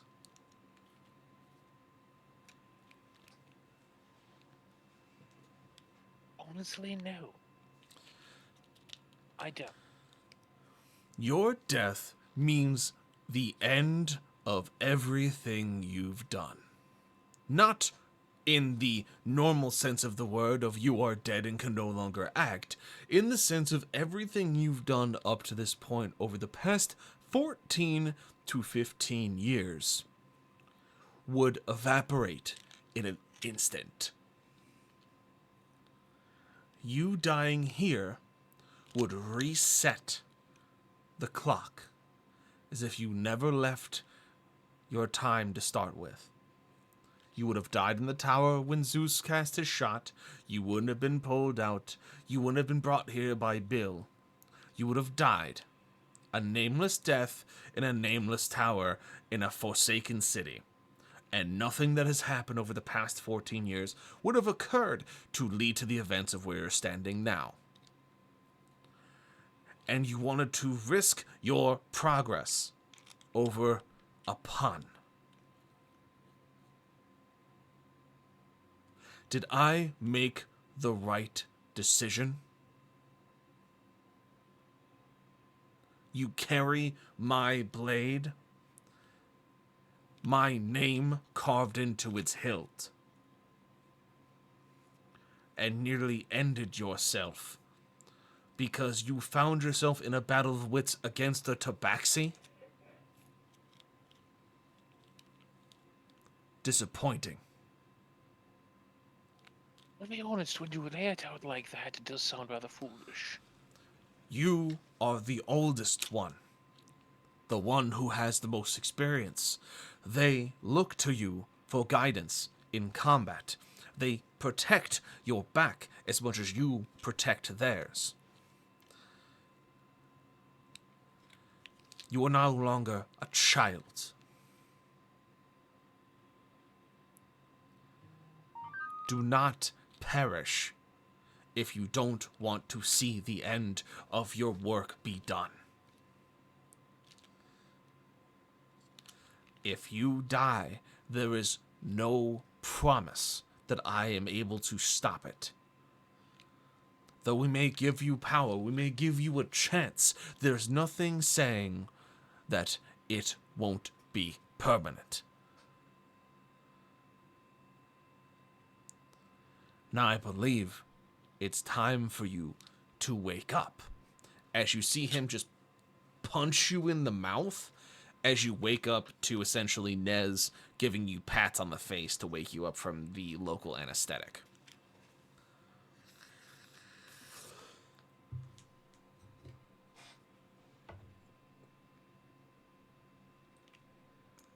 Oh. So we did get you back.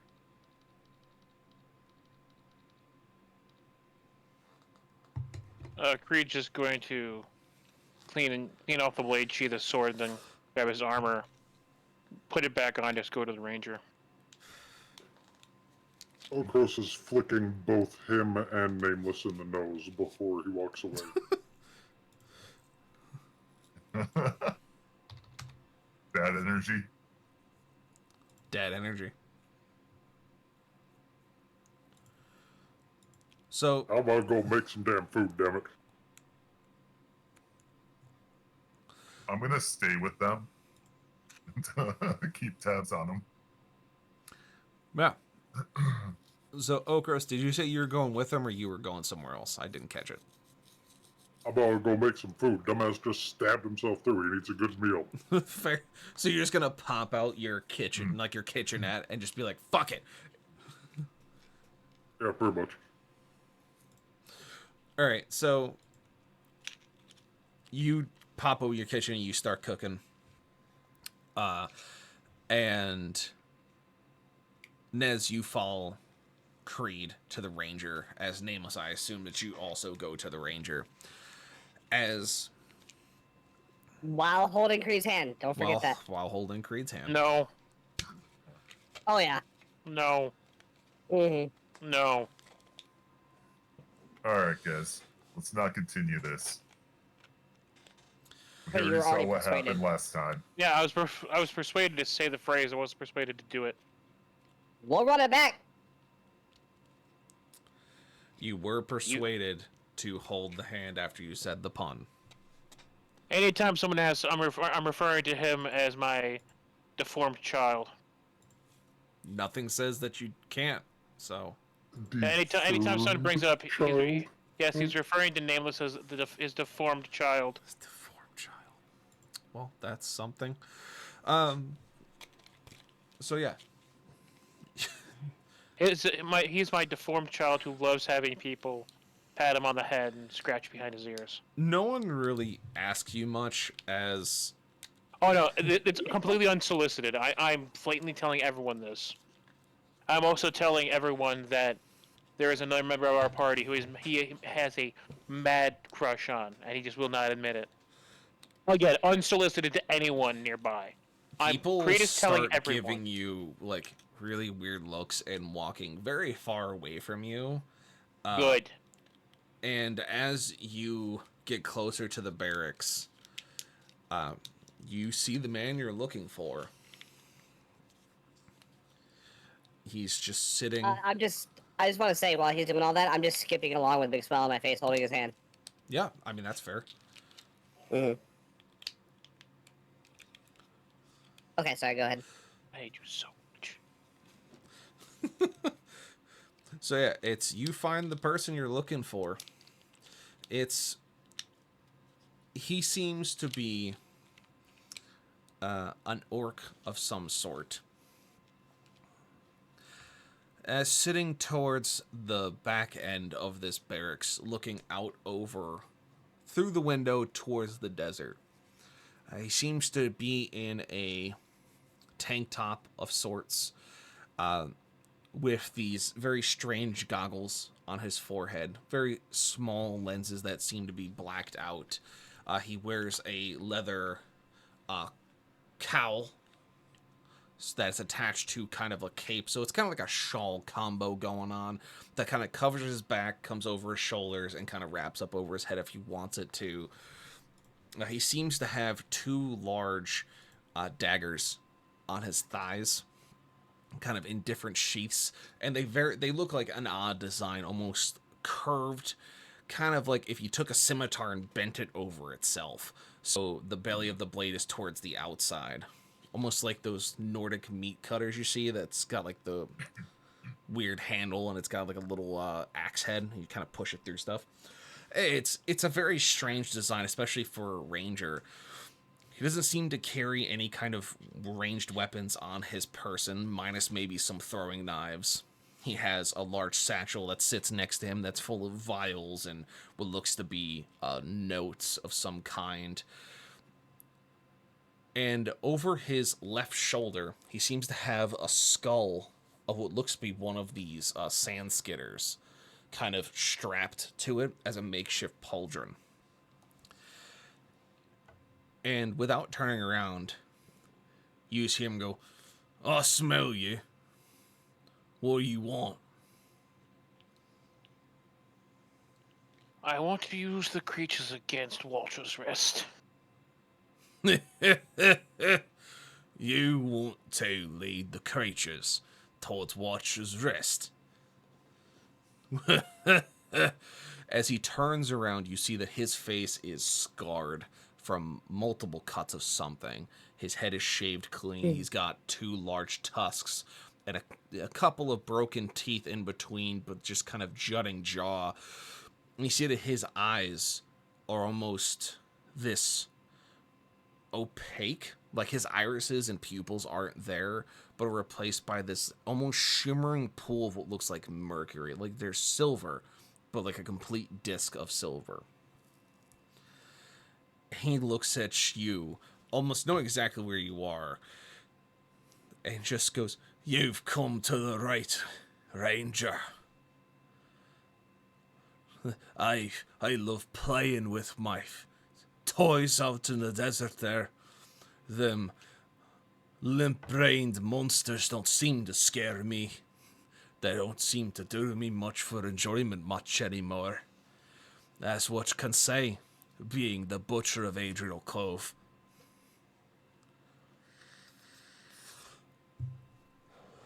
And he reaches out this massive arm that has an even larger hand attached to it.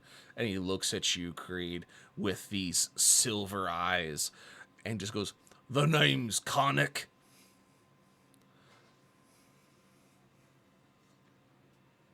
Creed's gonna reach out his arm with a touch of hesitation. Watch Commander Creed of Ravenholm. A watch commander. That's something I haven't seen in a hot minute. As he kind of grabs you by the forearm, his hand just like dwarfing your soldier, like you are muscly as a watch commander. You train, you have done a lot, your strength is high, and this hand of his just dwarfs your forearm. Like wraps all the way around it where his thumb overlaps his middle finger. Like it is just insane how big this person is. And he just kind of shakes your arm up and down and back and forth in this warrior's clasp as your hand doesn't even go halfway around his forearm. Like, this guy has Macho Man Randy Savage pythons for his forearms.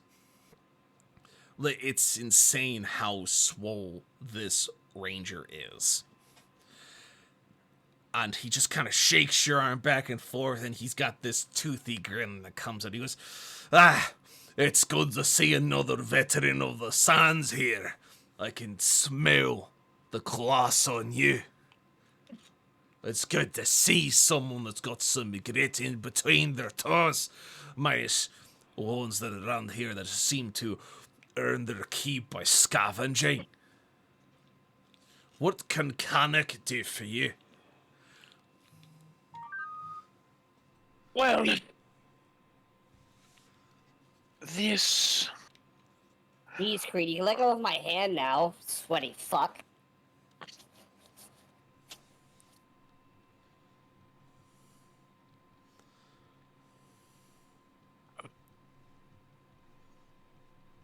I was about to say something. Thank you for that. I had to make a cannon. So do I have to roll anything to flick his ear? No, you can just do it. Release his hand, flick his ear. This genius here wishes to storm Watcher's Rest and kill everyone there. Oh, it's not right! As Canuck walks up to you, Nameless, and to you, he's bigger than Okros. Like, this ranger is insanely massive to you. And he looks down at you and goes, "I like the spot of your great cat.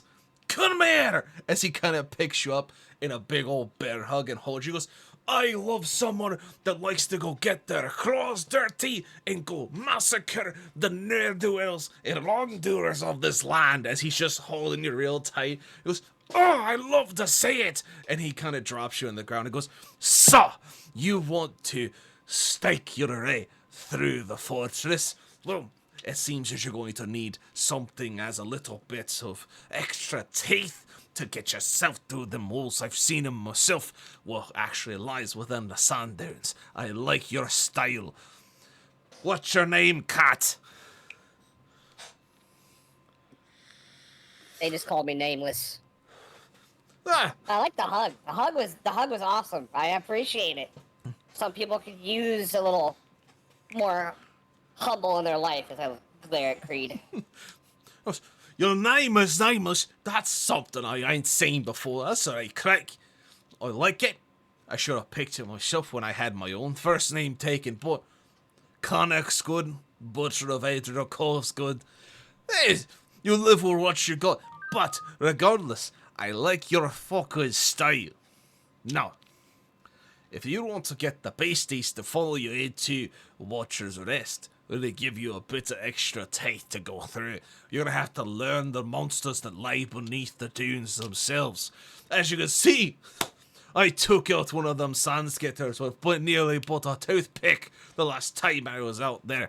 Then I got my two scope balls here on the sides of my face that I do good work with when it comes down to the brass pickings. But you're gonna need more than a couple of good knives and a bunch of orky strength to really break through the lines and the carapaces of what you're going to find out in the sands. Now, who wants to learn first? Because what we're gonna have to do is wait for night to fall.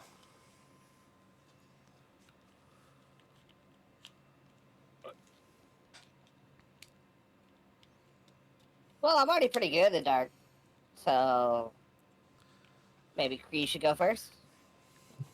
Yeah. I'll watch Commander setting the example. That'd be a first to see something. But since they're still light out, let me put on my little eyeballs. As he pulls these goggles off his forehead and over his eyes and nestles them nicely. He goes, Oh my god, I just realized who he's supposed to be. Oh my god. I smell something good down the line here that I'm gonna go take a munching on. And then, once the sun goes fully down, we'll head on to the sands and I'll teach you something right good about the monsters that lie beneath the sands. It's gonna be a lot of fun. Do you got a big brunchy man like me on with your group, or is it just a bunch of you tiny uns? We do. I'm so gonna be We happy got to Nez meet him. back there. You got Did you another meet one Nez? with you? This one's Nez. You look like a right fuck. What's up with your face? What are you, grey? What? I'm gonna change into an orc right in front of him. Ah! This... Oh, you're something, grey. We could use you over here in the ranger group. But I say, you look like a right cut of the off chip. Oh, I like your tusks. They're all right there. Oh, you got a nice ratio of good teeth. Your eyes are the right colour. Oh, even your musculature is quite right. Oh, I bet you haven't seen many full-blooded orcs before. I guess you met Borger down by the orifices, huh? Yes, I did. I recognize the scar across his chest if I've Hey, ever hey, seen Nez. it. I gave him that Nez. one. Nez, you might want to change back. You know how Krieg gets. But I like you. Nez, what's your job in this crack of schmucks that I see before me? What do you do around them? Because you don't look too big to give a good cramping. I'm an artificer. I make a That's good a amount good of ammo. fucking word. Sorry, I thought you were done. Sorry, go ahead. It's all good. That was it. You're an artificer. Use tinier words, you small man. What do you do? Do you do crumping? Do you do stacka? You know, taking a good shot at some fuse over on the long ways. What do you do? I like to make big booms. Oh, a man after me old heart. I always loved a good bit of touching with the explosives. It makes a job really messy, bro. It makes it so much fucking fun. The explosions are always nice to see. I bet you like to use a bit of fire, don't you? I can tell by the scars on you and the little bit of bits on your fingers there that you like to touch around with those incendiaries, huh? Maybe just a little too much. Nah, not too much don't hurt till you start taking the hairs off your head, but looks, you ain't got none to start with. Ha! Eh, Where do you think they went? it's less I can. He goes, I know, that's what makes it funny. Ha! He goes, but you can't be the big crumper. Where is the big one? I told there's a big one in your group, I guess is he? If I know a good crumper when I see one, he's gonna be where the food is. And he starts walking towards down the street back where Creed had tried to do his seppuku. As he's following the sense of something. And Okros, you see as this massive orc comes out in the corner in this leather shawl cape with these little goggles over his eyes, these massive curved daggers on his thighs as he's being followed by your friends. And he goes, there's the smell right there. Oh, I fucking knew it. There was some good food sitting around here somewhere. Oh, it's been so long since I've had some good... roasted meats? Oh, I can tell there's some exotic situations over here. Now, who might you be, you big fur ball? I haven't seen you around before. The name's Conic. As he reaches out a big ol' hand towards you, Okros. Okros clasps him, does a forearm clasp and says, good to meet you, Kanik. The name is Okros. I am the barbarian of the group that seems to be attached to you. You're the big crumper, and you make the good roasted. Oh, you're really something to be having around here. They're lucky to have someone like you. The last time I found myself in a group, we had one big crumper, but he couldn't cook worth a shit. He kept eating the bugs fresh off the dirt. Fucking disgusting, if you ask me. I know there's something about survival. There's another thing about enjoying the damn food you put in your fucking mouth. I agreed. That does sound rather unsavory. goes, as you can see, as he kind of slaps his stomach, his abdomen. He goes, I need a bunch of good feed to keep myself getting right good, especially against all them nasties that seem to live outside these walls. It's good to meet you, Mr. O'Cross, and I can see that you're a man of the Swole Lord yourself.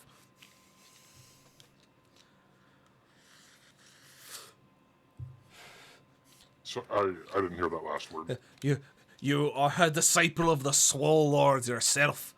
You got I heard sword lord, and I was like, I don't have a sword.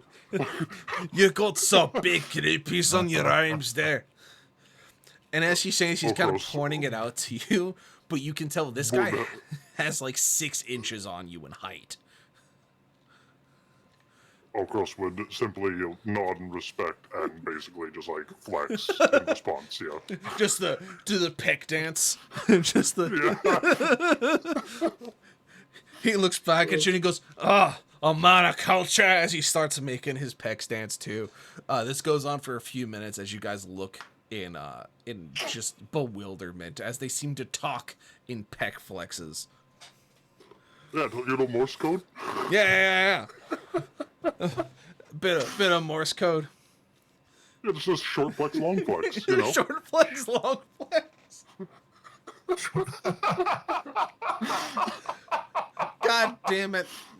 That's how bodybuilders talk now, is through flex Morse code. I see. You also know the secret code of those who follow Lathandrus, the Swole God. Ugh, what a man of culture I found here. Well, let's get ourselves some good cranking and get some good grub in our guts so that we can go to do some good crumping once the sun goes down. Connacht's gonna teach you right good. I tell you what, you seem to be a bunch of good lads, and I'm gonna show you the right way to find yourself a good beastie. Well, sounds like we have an adventure on our hands, in which case, extra large portions for everyone. No, that's what I'm talking about. Go get yourself some get there. As he kind of like waves over the rest of you who are behind him. And you all kind of just sit down and eat. And you see that Kanik has these little goggles on his head. And as you see the sun kind of go down behind you, he takes them off. And Okros, you see his eyes. His irises and pupils, where you would normally see an eye color and of course the pupil, are just both completely almost opaque silver in both eyes. They seem to have a sheen as the moon hits them.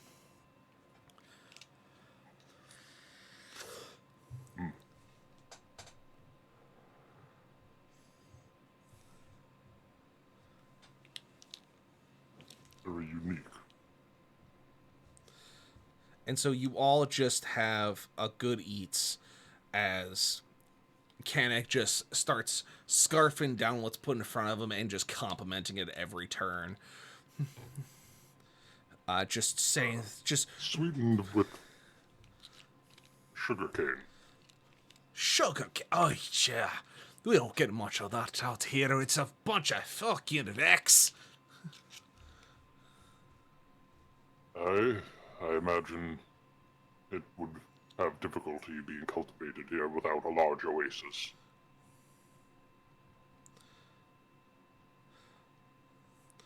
Now, one thing I got to show you is that there's a beastie out here that if you set its guts up just right in the sunrise, it will turn into a sweetened like liquid. Ah. You have my interest. We call it gut sweet. It's interesting. A little bit hard to get across as the beastie himself is a bit right in the ass. But if you get it right, you got yourself a good bit of sweetener. If you could stomach the smell before it gets mixed into anything. This could make an interesting ingredient for baked goods. Could be interesting in many ways. I imagine it might be interesting fermented as well. Haven't tried it, a bit too fucking hot around here.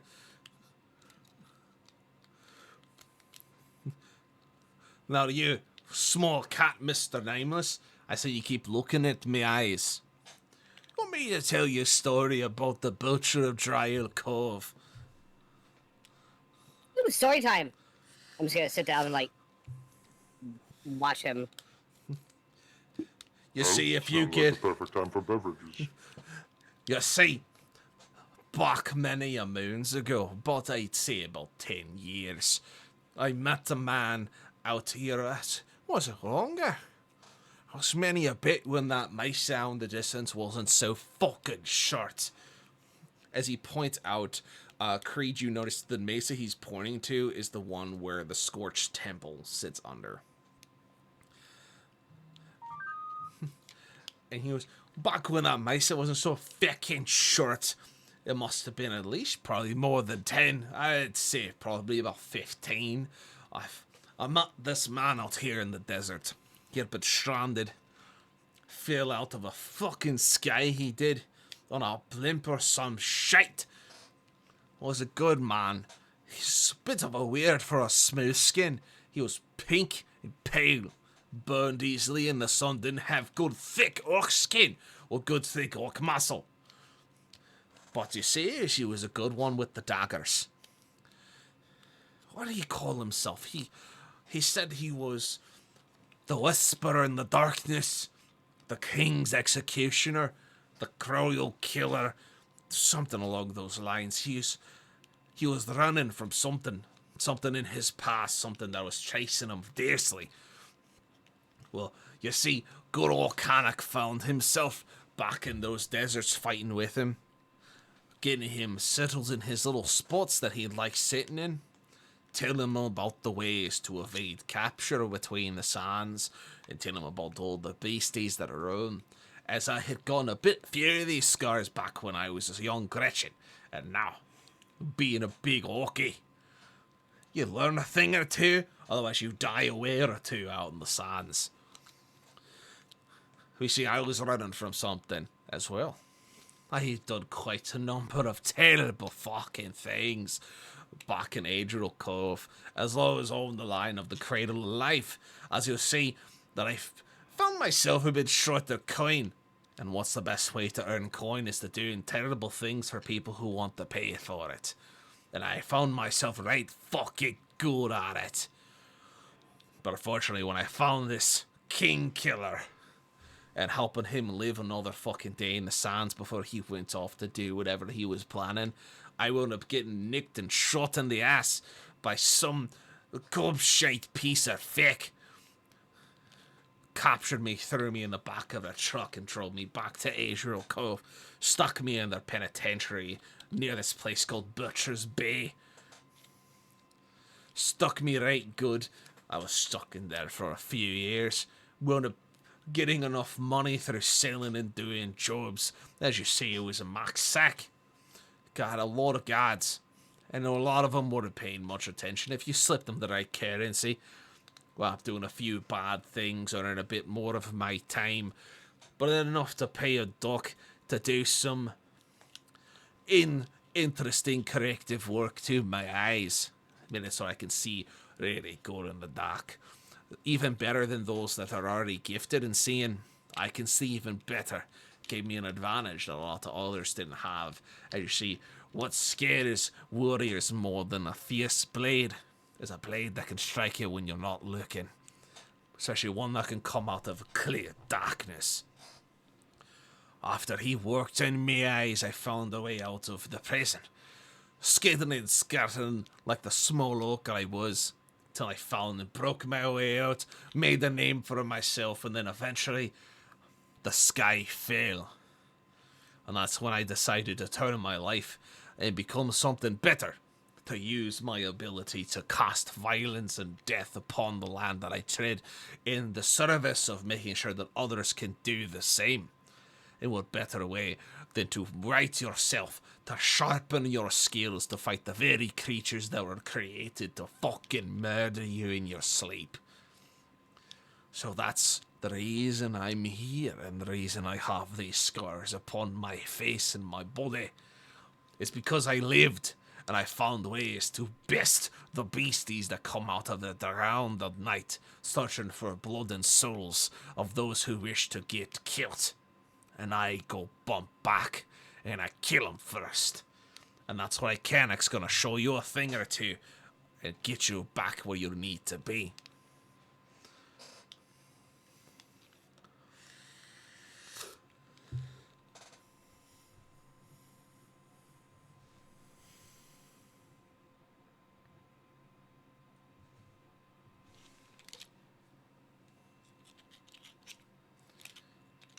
So, any other questions about me, I eyes? was muted. You were muted. You dumb motherfucker. You're putting food in your gob. You gotta talk when your mouth's not full. I don't know how to do it. Yeah, I'm looking forward to what you have to show us.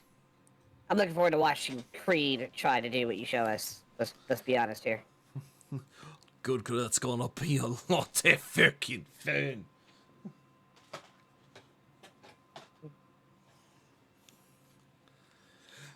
And so you guys sit and eat. He tells you a few of the stories about creatures that he's seen out in the deserts. You ask questions about monsters that you've seen and dealt with currently, and kind of get a better idea of what you're walking into. He tells you about the sand skitters and the bone snappers, sandworms and pitworms, their different stages and what they look for. Tells you about other creatures you haven't seen.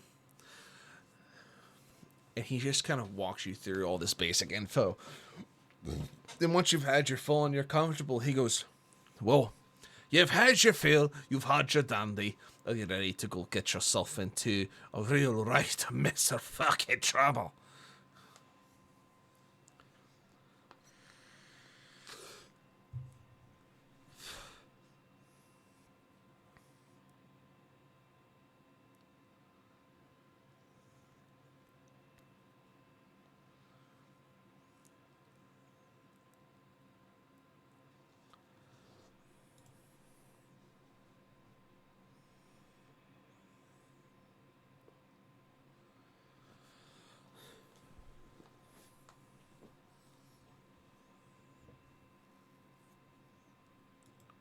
Anyone gonna respond to him being like, you ready to go get some? Sorry, I've been drinking whiskey this whole time. I was finishing having a toke as you finished your speech, so I had to finish my toke quickly, but yes, Okros is ready. The Creed's the one doing it first, so I was waiting for him. Yeah, I'm on board. Very good. I have explosives ready if anything fails. If anything fails. Indeed.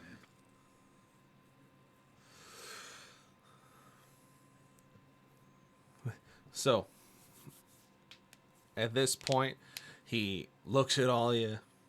He goes, well, stop filling your gobs and let's go get some work done, shall we?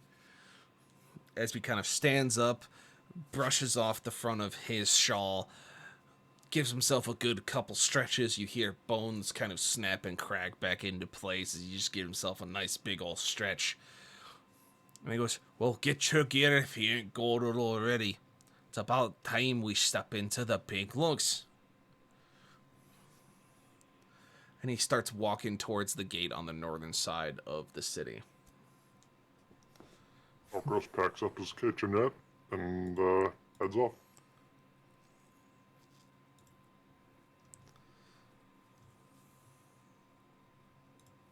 So I'm pretty sure I usually carry everything with me. I don't have much. I mean, that you do. You're a pretty straightforward individual. Time to rock. Hey, Okros, Yes. do you mind if I get a better view for this? Okros will sigh and then offer his shoulder. That was what I wanted anyways.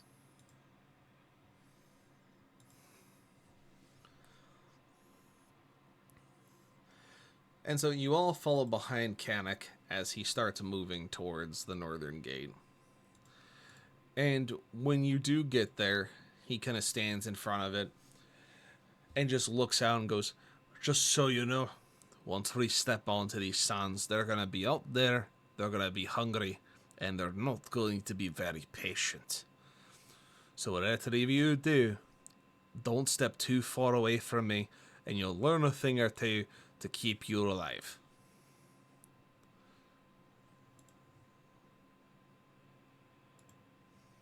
Very well. He rolls his shoulders as he opens the gates and steps out into the sands. He kind of takes a knee, picks up some, kind of drops it out of his fingers as he just kind of looks. He goes, "Well, I don't think there's many of them out here around the walls as they usually are. Terrible shame that."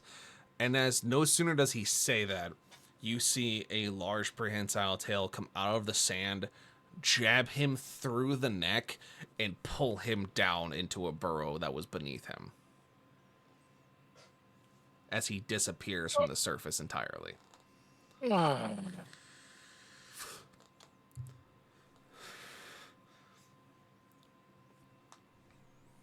Is it just like an open tunnel now? No, he just disappeared. The sand kind of just healing itself. And so now you're standing in front of an open gate with God knows what waiting for you out there.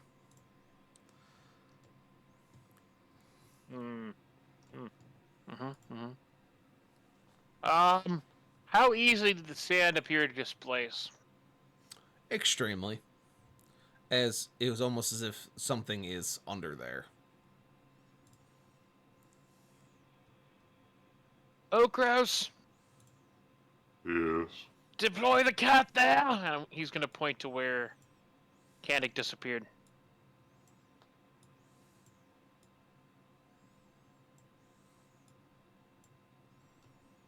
So you're asking me to throw the cat at the tunnel?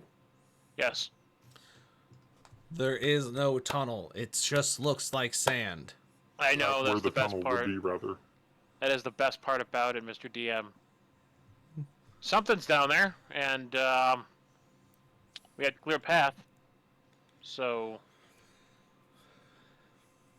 you're just gonna throw a compatriot at it. yes, Oh, he's got 8 lives left.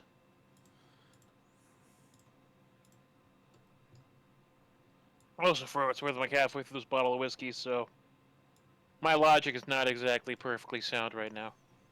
Yeah, that seems like a problem. I can still pour more shots though, so That seems like a problem. I haven't drank this much in a while. That seems like a problem. Oh, I have more. It's fine. Everything's fine. Throw the cat. So nah. Eat the cat. So, I'm Eat gonna it. look at Okros and just kind of shrug my shoulders and go for it. And then I'm gonna cast Pass Without Trace. Alright, I guess I'll roll athletics to throw him. Alrighty. And I cast this and I buff everybody because I can do that, right? That Can you I- can. Everyone's within range. 30 feet of you, so yes. Okay. can I also have Lucifer come out and use my protector? So that's 1d8 plus 4 per example. So, If my you take a athletics look- was a 22, by the way. alright, very good. So if you take a look to the right of the map, you're going to see a white large square that has your tokens on it currently. Well, that would be nice to know. That's why I just told you. Rip. I love how you just ripped him right from the get-go. Just Oh, Yep. right. Yeah. So, you throw Nameless. So where he got is about 10 feet in front of you.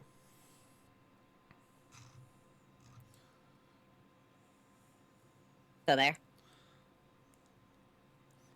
That's where you want to land. You can guide Okros to He's 31. throwing me. I mean, he's I mean, it would depend on if you wanted to land in front of it or behind it.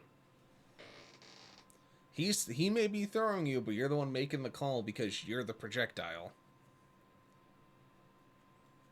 Oh, I rolled Okay. a 22, so I can do either.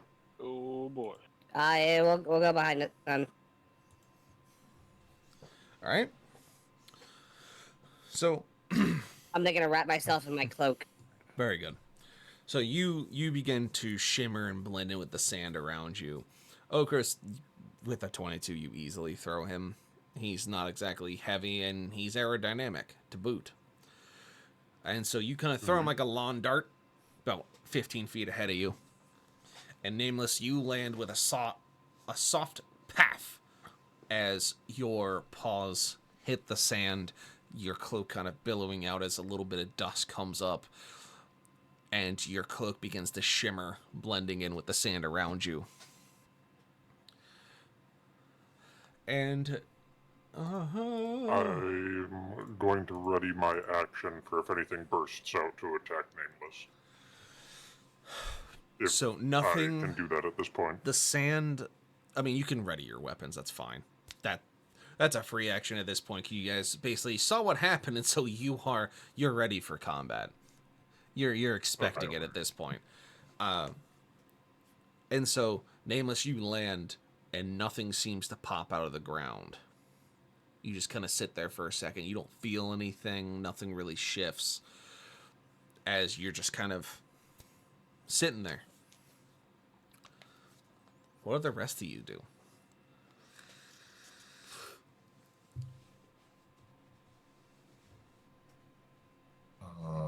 Well,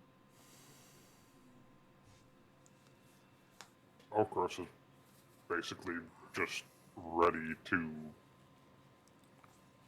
go into a rage and leap at it if something happens.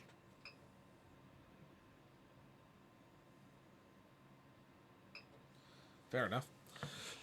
and I said Lucifer is right here and does Protector. All right. Yep. All right. So Where are you Yo, guys let's looking? roll Oh, I, 12 temp HP to everyone. I'm blind. 12 Sorry. temp. Continue. All right. Oh, okay. Everyone gets 12 temp HP from Lucifer. There we go. That has been added. Thank you. All right. So, Nameless, you're in the sand. Lucifer is out and doing protection. Okros, you're ready for melee combat. Creed, I assume that you are also readying yourself and your actions as necessary. I draw my sword Very good. All right. and I pour another shot. So, Was Lucifer close enough to buff Nameless Yes. as well with that? yeah. That Okay, is cool. why I actually moved Lucifer to where he is. That Nice. because it's a 15-foot radius. Yep. So Very everyone nice. gets the temp HP. So what do you guys do from here? You guys can go ahead and move your tokens as you see fit. You have a couple of choices. You can either try and recover Canic's body, or you can go out into the sands and try and learn something, or you can just retreat back into the city, or you can move towards the Watcher's Rest. It's up to you. I guess I'll start digging for his body. Sorry. All right. Give me. Yeah, we'll just say you spend your turn digging for right now. There's no narrative declaration currently, so you're just kind of doing the thing. What are the rest of you doing? Okay. As you see, Nameless starts kind of pulling at the sand, looking for Canic. Raid's gonna move out.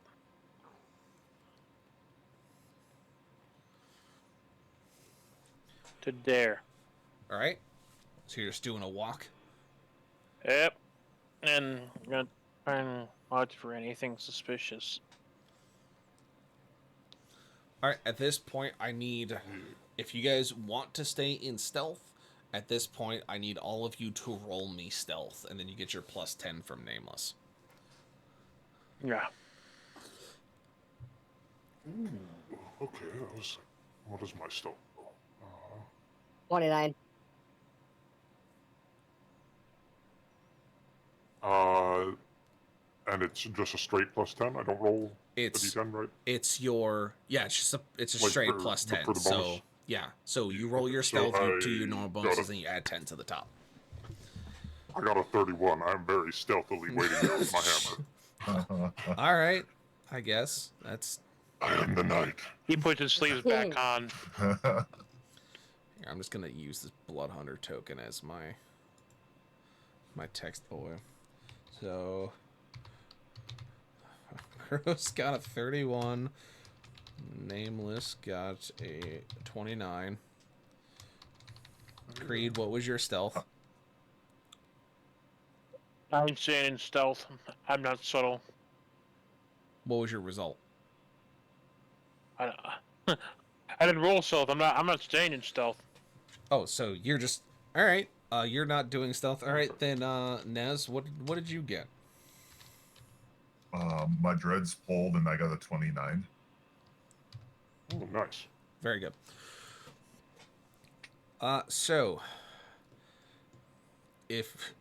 So if you're not doing stealth, you start walking down the sand as no, don't zoom in further. Oh God, owlbear, stop! Just trying to scroll my creatures. What's a good proxy? We'll just use this boy as a proxy.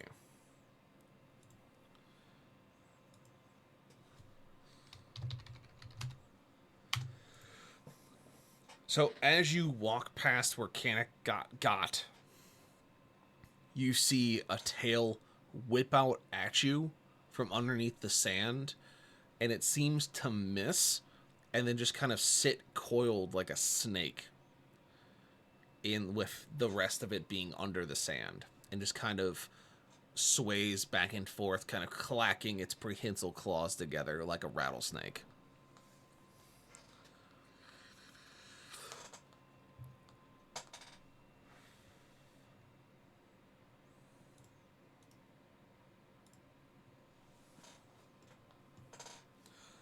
Do you continue walking the rest of your distance there, Creed? So you're Yeah, going sorry. to 30? Sorry, my brain went somewhere else there for a second. Yeah. Keep walking. Try not to think about it. You see 3 more of these prehensile tails come out of the sand.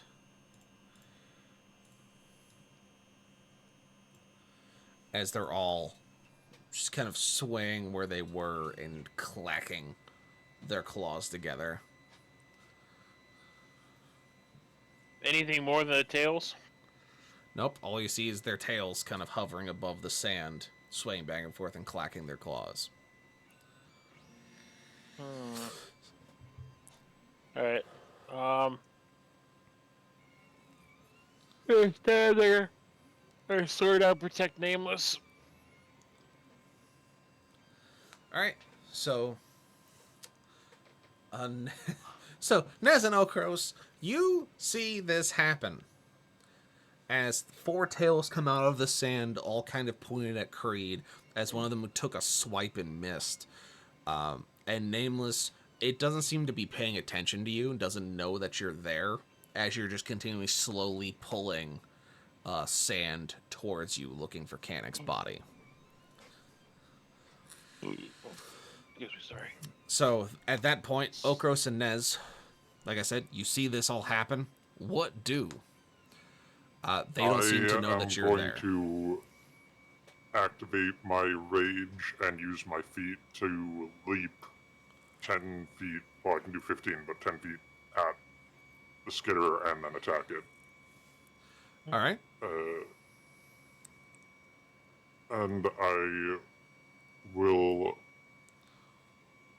I believe I can attack recklessly because Since you're attacking from Yes, I a can. stealth position, you'll have I have. advantage on the strike. Okay, then I don't need to attack recklessly. And yeah, so 1 second, I forgot to tick off my use of rage. There we go. Okay. I will now roll to attack. It's a good thing it was advantage.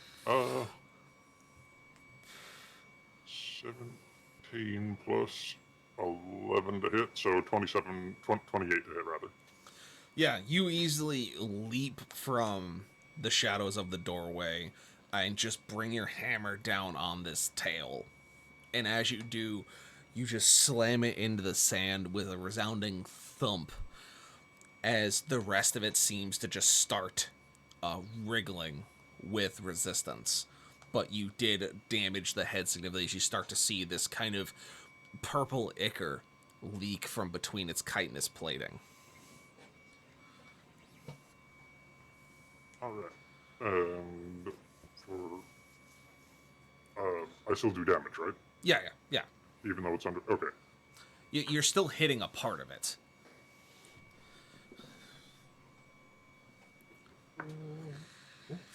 Rolled a 1 and a 6, so that's a total of 14 damage. Very good. So yeah, it's you definitely do some damage to the tail, and it's definitely not happy as the sand around your impact from your first hit is splattered with this purple ichor.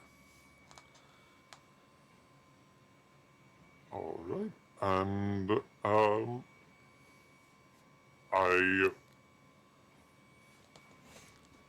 I have... I don't know if this, would count against it because it is underground, but I do have thunderous blows, so I can attempt to, once a turn, when I damage a creature with a melee attack, I can force it to make a saving throw, and on a failure, I push it 5 feet directly away from me, so I could try to golf swing it out of the sand, maybe? Sure. Or if you would like to, you could make it so it stuns it, since it wouldn't push it. Yeah. Whichever one floats your boat. I mean, that would make more sense, because I did do an overhead swing when I leaped at it. Alright. So what is the save it would have to make? Is it a athletics, strength? 8 DC. It's a strength saving throw. DC 8 plus my proficiency and plus my strength modifier. So that's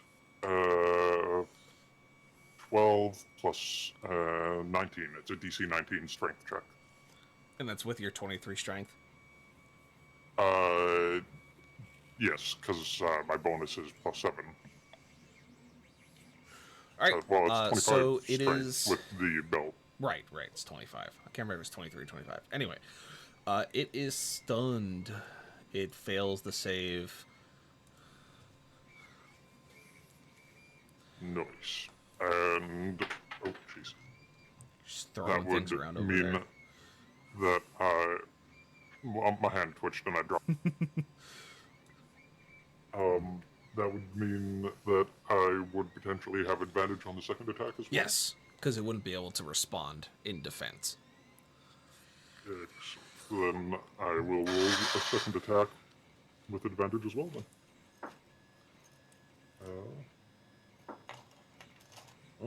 That is a 28 again in total. All right. Yeah. You just bring the hammer up and slam it back down on... are you aiming for the tail again, or are you trying to follow it to where the center mass is? Trying to follow it to center of mass.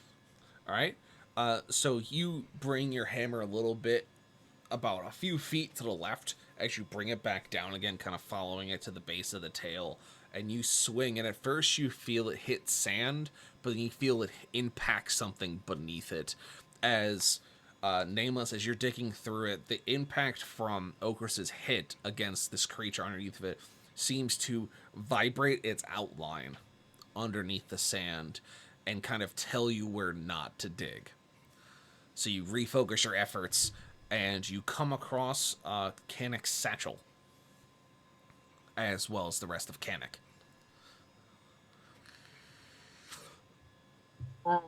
Okay.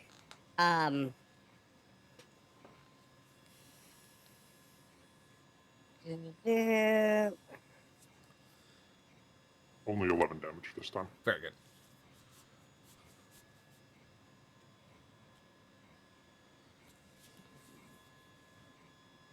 I'm trying to think of what I want to do. Sorry. It, that is the end of my turn. So, All right. All right, Mr. Nez. What you got, Namus? I was just say, is it if it's Nez's turn, let him take his turn, and then I'll do mine after. It's fine. All right, Mr. Nez. You see Okros jump out of the shadows and knock this creature's tail down, and then slam into the sand, hopefully hitting its center mass. What do you do? As you see, there are 3 more tails up near Creed. So, is this going to hit Creed? I would say no, where you currently have it. I mean, he's at the edge of the blast radius. What are you using? I'm using my napalm. Okay, I would say no. So fireball. He may lose a bit of arm hair, but it's not going to actually hit him. All right. I want to check beforehand. Yeah. So, all right, I'm doing that. The DC is a 17 dex. 17 dex. Okie dokie.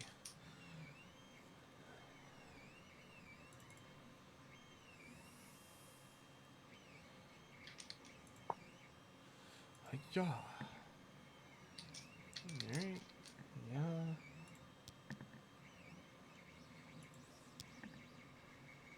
Very good. Alright. So all 3 of them fail their dex saves. That'll be 25. So you just scorch the tails as they become blackened and charred, as they just start wriggling, as you hear kind of this screeching from underneath the sands. As you see these 3 creatures come up and out, as unfortunately, since these are creatures that I've created, I don't exactly have concept art for them, unfortunately. But as you see them come up and out of the sand, you see that the lower part of their body, where the tail connects to it, is just this long cylinder with this disturbed, almost desiccated face of a cross between a wolf and like a bobcat, where it's got these weird curved teeth.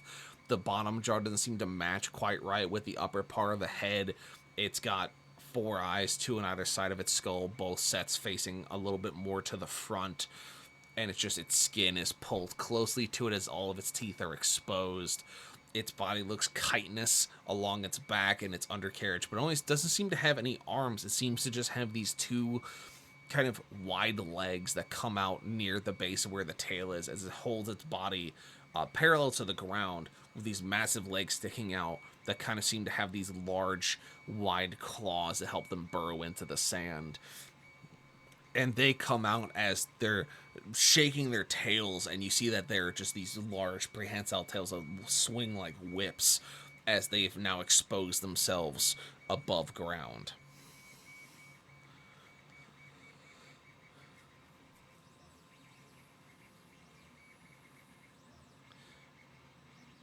Anything else, Mr. Nez? Let's see. Who's freaking move? 3. 15-foot cone will hit this, right? Yeah. If it's 15 foot, essentially you can just It won't do hit that. Creed, and it'll hit that one. Yeah.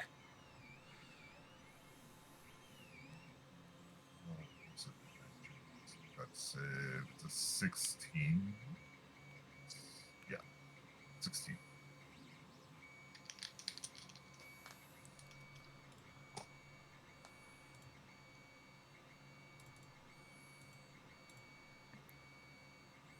All right. It saves it. Roll me damage. That'll be 4 after having it. All right. And so it definitely kind of takes it, as you see some of it scorches its face and kind of just burns its softer parts that are exposed. Now it's above the sand, but otherwise it seems relatively unscathed from the shot from Lucifer.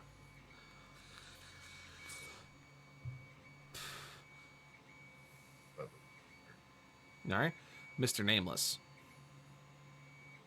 Yeah, so the first thing I'm gonna do is take one of my short swords and mark the spot where I found Connick's body in his satchel. Yep. So just gonna stick it in the sand, at least most of it sticking out, whatever. Yeah. Um, I am then going to use. That's a bonus action, right? What? It's bonus Sticking the action. sword in? Okay. No, well, I mean, what do you want to call that? That would be a free action. That's why I was like, what are you talking about? Free action, okay. Yeah. No, Misty Step. Misty Step's a bonus Misstep's a action. bonus action. Yes. Yes. Yes. Yes. Yeah, so I'm gonna do that to then move here. Okay. Uh, and then I'm gonna take shots at it with my hunting rifle. Which one? The hunting rifle. No. Not the Which cast ammo. target? Oh, which target? This guy. I did. Yeah. Is he sticking out? I mean, all these three are sticking These out, three right? are sticking out now. Yes. Okay, so this one's not. That one is still buried because Okros knocks it into the dirt a little bit. So Got it. that one's still stunned. Yeah, let's just go ahead with number one over here. All right. Number one being closest to me. You are still in stealth, so you would have your advantage to your shot as well as your sneak attack damage if you have any. I don't believe so. All right. So then you would just have advantage on the shot.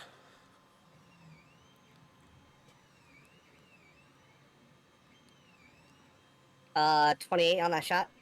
That's a hit. Roll damage on that one. 11. Okay. And then just second verse, same as first. Yep. Go ahead. Okay, is that with advantage or not? Yeah. Yeah. It would still be Okay. an advantage.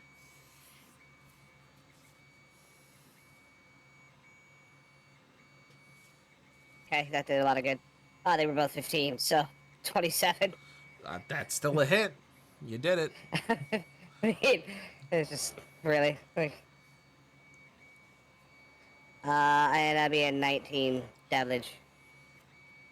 All right, your two shots ring out as you exit stealth, and you just slam these rounds into center mass of this first sand skidder here, and you see just this purple ichor spray out twice as your rounds just rip through its plating, as it kind of takes a knee on its right side, as it just seems to kind of have issues standing up.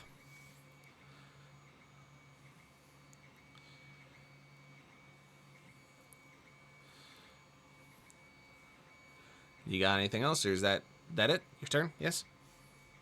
Yeah, because I have Pass Without Trace right now. I still want to keep that stealth up for anybody that needs it and wants it. I'll try to use my bonus action with Misty Steps, so...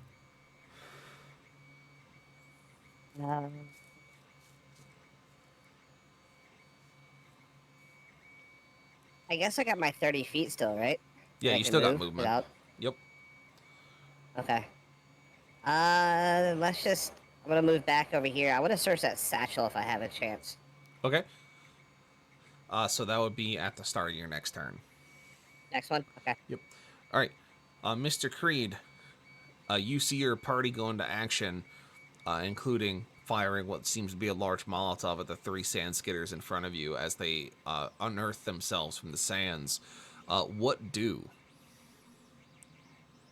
Sorry, real quick. Is this technically prone? They're not prone. He's just kind of on one knee. He's wounded. Okay. I like the advantage of my peeps, you know? Oh, yeah. Don't forget, because you're a ranger, you can do called shots. They're more difficult, but you can force, like, prone or blind and stuff like that. I mean, for weak points and whatnot. Okay. Mr. Creed?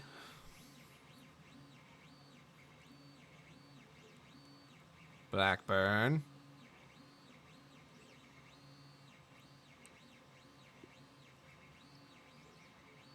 That extra shot hit him in. That extra shot did him. The shit winds took him. Mm-hmm.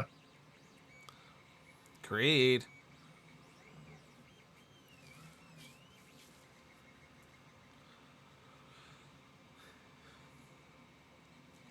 All right. With Creed, Stupid Paladin says what? so Okay, yeah, what seems he's to be lost. with the Paladin incapacitated in real life. We'll say that the following takes place, because I'll be straight with you. You guys are going to overpower these creatures relatively easily. So we'll say Creed does Creed things. He punches one. Does it real good. Okros, you continue punching. Nez, you shoot a bunch of stuff. So, Nameless, while all of this combat is going on, you have Canic's body in front of you. Mm-hmm. Did you just want to grab the satchel? Did you want to try and unearth him and bring him back? What's the plan? And I didn't even know that was a. I mean, all I got is cure wounds. I could try, I mean, but I didn't even think you that don't was an have option. to. No, you don't. Bring him back. Bring him back into the fortress, into the city. Oh. Bring the body back. I should have used more. Bring the body back, not bring him Okay, back. yeah, Bring the body. I mean, is he 100% dead? Because I can go over and spare the dying. That's the thing. You're not really know. He's still half buried. Well, if he's as swole as you said he was, I don't think my little ass is doing shit to try to bring him back. Yeah, Okros would be dragging him. Yeah, I'm gonna pick up the satchel and run beside Okros. Still with our pass without trace on. We're trying to get out of there without getting swung on. Yep, it's you easily kind of just take your short sword that was marking the body as you kind of unearth them a little bit more, and you kind of just cut the strap of the satchel and grab it as you know it has the information you need, and if he's gone, he's not using it. And you kind of scoot yourself past the body as you kind of pointed out to Okros and Nez. As Okros, you just swing your hammer back down as the skitter that you were fighting that was stunned kind of brings its head up as it tries to come back to reality, as you then send it to Hades. As you just crunch its head in with your hammer as it kind of comes up like a game of whack-a-mole. And between the next few shots from Nez, you kill two of the skitters to the north as Creed kind of assists you with one of them. As the third one that wasn't fully wounded, this one here, just starts fucking running. Because there's no point in staying here. He was already wounded by the fire, but he also knows that he stays here, he's just going to die, and that's not beneficial to his biological evolution. So he's just going to deuce. What would you like to do? Because I heard the gears click in your head that you want to make sure no survivors. So what are you going to do to force no quarter here? Force that? I'm gonna hit incendiary rounds, which is 240 feet range. Yeah. Because I took the spell snipe. Yeah. And at what? Quickly here. Level 3 makes it what? 4 rays? Yes. Oh, he's just gonna fuck this thing up. Never mind. I was just saying quickly here. Do I see him doing this? But I mean, you see Nez basically dumping the cylinder into his pouch as you see him pull out one of his red speed loaders and load it. And you know what's about to happen.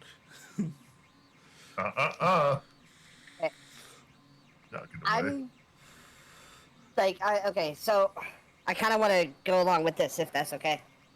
What do you So if want I to do to go see along with it? this happening, I want to quickly slide to the ground while pulling out my cat signal to just hit him too. Roll me emphasis. Ooh, is that okay, Nez? Oh, that's fine. I mean, I'm fine. still shooting either way. Yeah, Like, shots will be we're just fired. double hitting this. Okay, I just want to be fun with it. I guess I don't know. Oh, I got a 16 and then it was on a 17 and it rolled the 3. Uh-oh. Oh. SpaghettiOs. So 3 is farther from 10. It would, unless I use a lucky. Can I use a lucky still? You can't use a lucky on emphasis. So, you... Can I fade it? No. You can't fade it. You really want to do this, don't you? No, it's an emphasis roll. You're doing a power slide. Like, you get one shot at this. It's either going to be really cool Yeah. or really goofy. Like, you had 2 Okay. outcomes. I'll be goofy. I think Creed got enough of the So, bullshit. I'll take it for I once. mean, you did try to power slide on sand. yeah. So, you grab the satchel, you move past the body, you go towards Nez, you see Nez loading the red speed loaders, he goes to take his shots. You do your power slide as you unfurl the cat signal and kind of turn on your back to fire. And as you do, it just clicks. As you stop like 6 feet short of Nez, you're just kind of stuck in the sand. As the satchel you kind of threw up so you could take the shot just kind of falls and lands on your face. I'm still gonna pretend like a shot. As you see Nez just flick out the rounds, close the cylinder, and fire like the Turkish shooter from the Olympics. And just fire all 4 shots at this running skidder and land with an 18, a 26, a 26, and a nat 20 and just blow up its internals.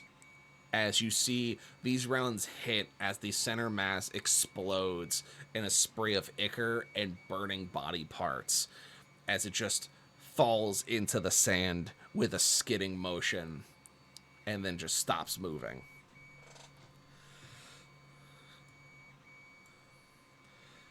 So, at that point, all the sand skidders have been eliminated from the field. One epically by the incendiary rounds. As Nameless, you definitely play off that I hit that. I did that. No. It's just like, yeah, you got him. Yeah! You did it! As you kind of pick yourself back up, as Okros, I imagine you're just going to finish unearthing Canic's body and just, like, pull him back into the city. Yep. Yeah, alright. So, the 4 of you make it back in as we swap back to our overview map. as that was the thing that occurred. And so, Okros, as you pull his body in, you can see that he's not doing so hot. You can see that where this tail hit him, just like went right through his neck, as this large stinger that seemed to be on the tail just went right through the side. You can see the marks of tearing flesh from where they lashed onto his neck to pull him down. You see that there doesn't seem to be light in his eyes, so to speak, as he's not really breathing. But you bring him in as you shut the doors and drop the timbers behind you to lock the gates. As you see a number of people who saw this debacle, as well as saw the fiery explosions from not only the napalm, but also that skidder exploding in the distance, rush over to just start checking you guys out, as well as seeing Canic laid out on the ground. So... Oh, I've only got greater healing potions left, so if unless somebody wants to use Cure Wounds on him, that's what I'm going to have to use to try, because I don't have anything else that could help. Yeah, I'll cast Cure Wounds at a level 3. So you're not sure if he is alive or fully passed. Someone's going to have to do a medicine check to see if he is still here. I was going to say, can I do Spare the Dying? You could do Spare the Dying, but I would definitely suggest seeing if he is actually gone first, as you're the one with medical experience. Medicine. Yeah, I have a -1 to medicine. I don't think it should be me. I have a +1. It's better than mine. But I'm still gonna roll. I mean, I'll roll it.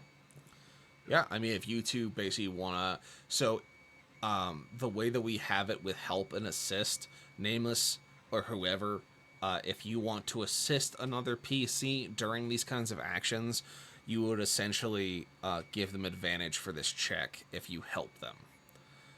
So whoever has the higher I would roll, want to help yeah. Nameless, Okay. probably. You gonna help me? Yeah, because he has a +1. I have I'm just a natural, like, Flat 0. yeah. Right. So Nameless, you'll Sure. have advantage on this roll with your +1. Okay, I rolled them. I got a 15 and 11, so 15. Yep. So with the 15, you kind of check him over. You can see that the wound he has is rather egregious.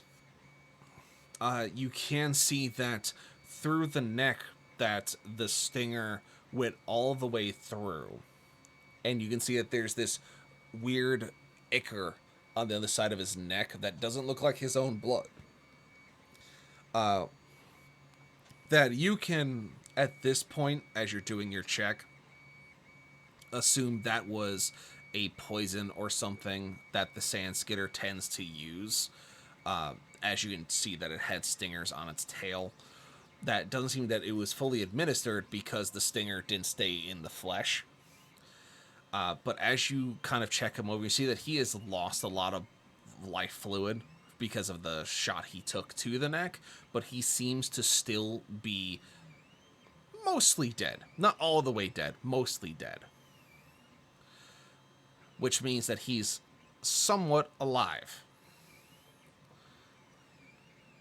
So he's not brain dead, but he's not breathing. Yes. Okay. Then I'm going to relay this information to Nez as I cast Cure Wounds at a level 3.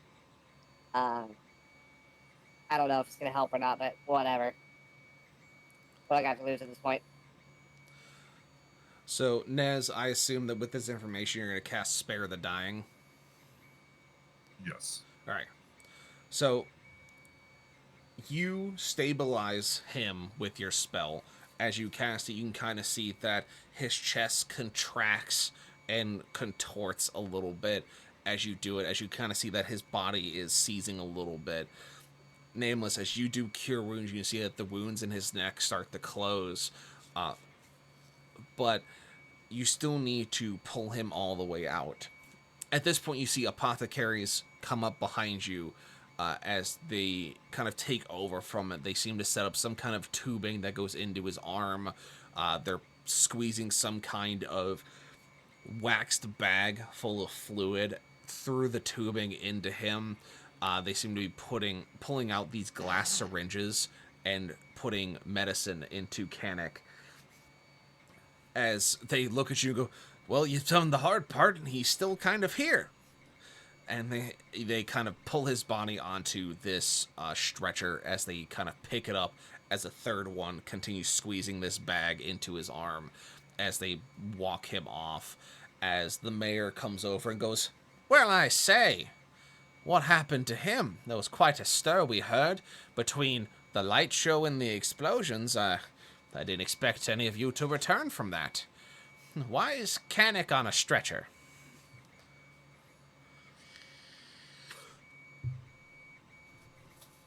Ambush got a stinger through the neck. The sand skitters got him.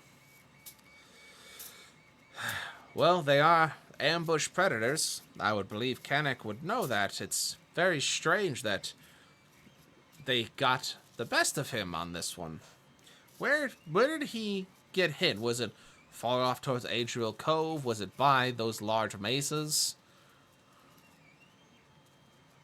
Nope. For some reason, there's a bunch of them set up pretty much right outside your gates. They're outside the gate. They've never been that close before. That's not a good sign. They usually stay away from us, as we tend to respond to them with extreme violence. So they must be very desperate to have been staged right outside the gate. That's probably why Kanek didn't even realize to fully check for them. That's probably why they got the Well, drop on him. there is a fully armed fortress north of us that could be clearing the territory. Well, then that doubles the reason for you to go clear that fortress. It seems you're going to have to do it without the ability of these creatures, unless you can figure out something from Canic's notes. But for now, I suggest you stay indoors, as we'll double the watch upon the walls to make sure that any movement is responded to with correct force.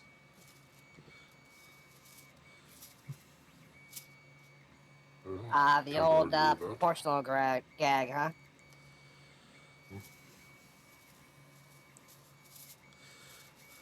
Well, either way, I would say that you've earned a rest. Go to the tavern; they have rooms for you there, as well as food and drink if you require it. But I would definitely suggest you rest, as going in the morning will probably be at least somewhat safer than going out at night. As the mayor kind of turns and walks towards the apothecary tent, kind of wringing his hands together very anxiously.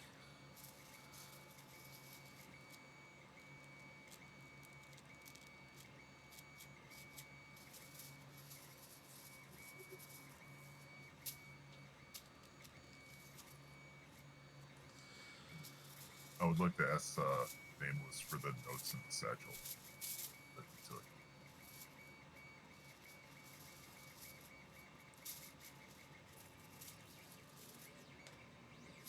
As we're like going back to the tavern. All right, well, Nameless, do you share the notes with Nez? Yeah, sorry, someone redeemed something in my chat and I couldn't hear.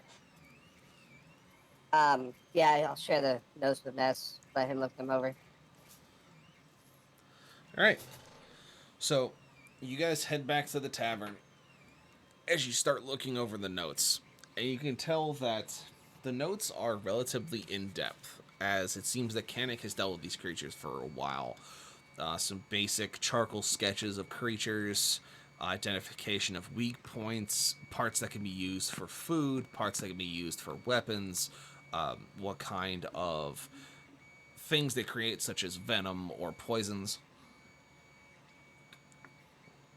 Favorite type of prey, favorite type of landscape. It's, as a ranger, he did his due diligence in studying his enemies. And so you look these over, and you see that most of these creatures have the same common motivator.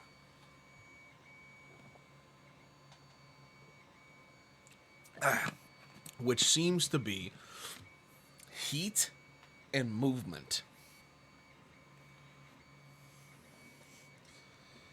Even the bone snappers, the large winged creatures that you saw when you were originally making your way to this place, seem to come out at night because they specifically track their prey through heat and movement. And maybe that's what you should look into first.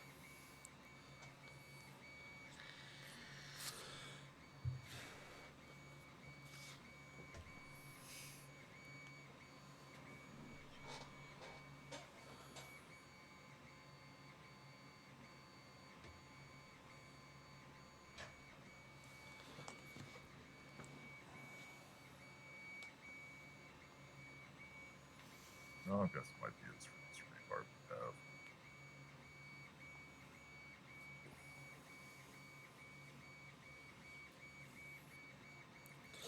But with that, you get some information of that, what these creatures look for, and ideas start to build in your heads as you take the moment to rest and recover in the tavern, as well as wait to hear about the outcome of Canic.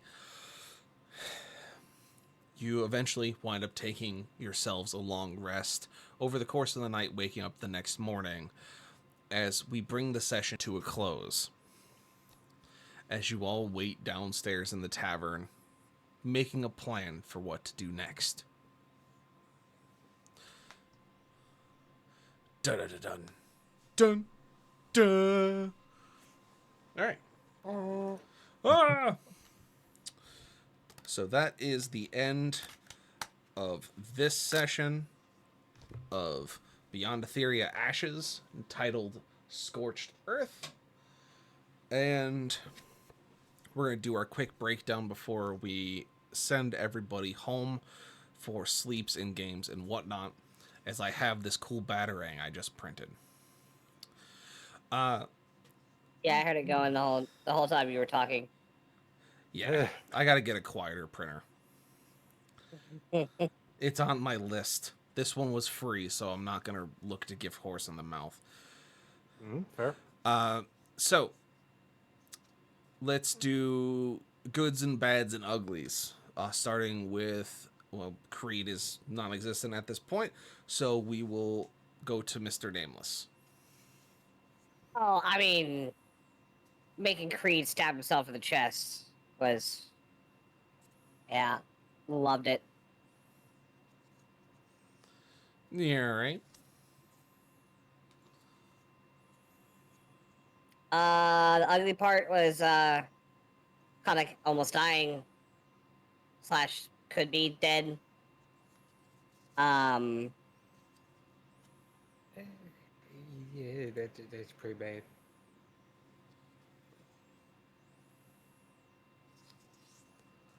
You all right?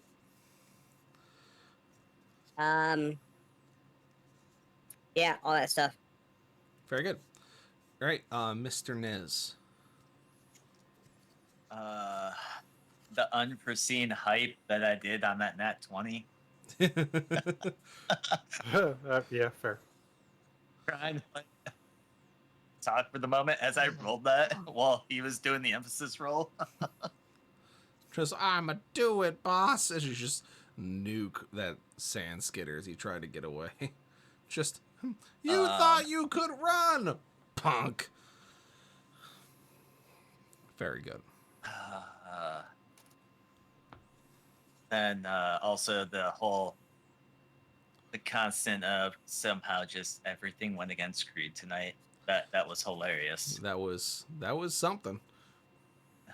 Even like how he went about the orcs, and then like you said the ranger was an orc that we went to go meet. And I was just like, all right, I'm dead here.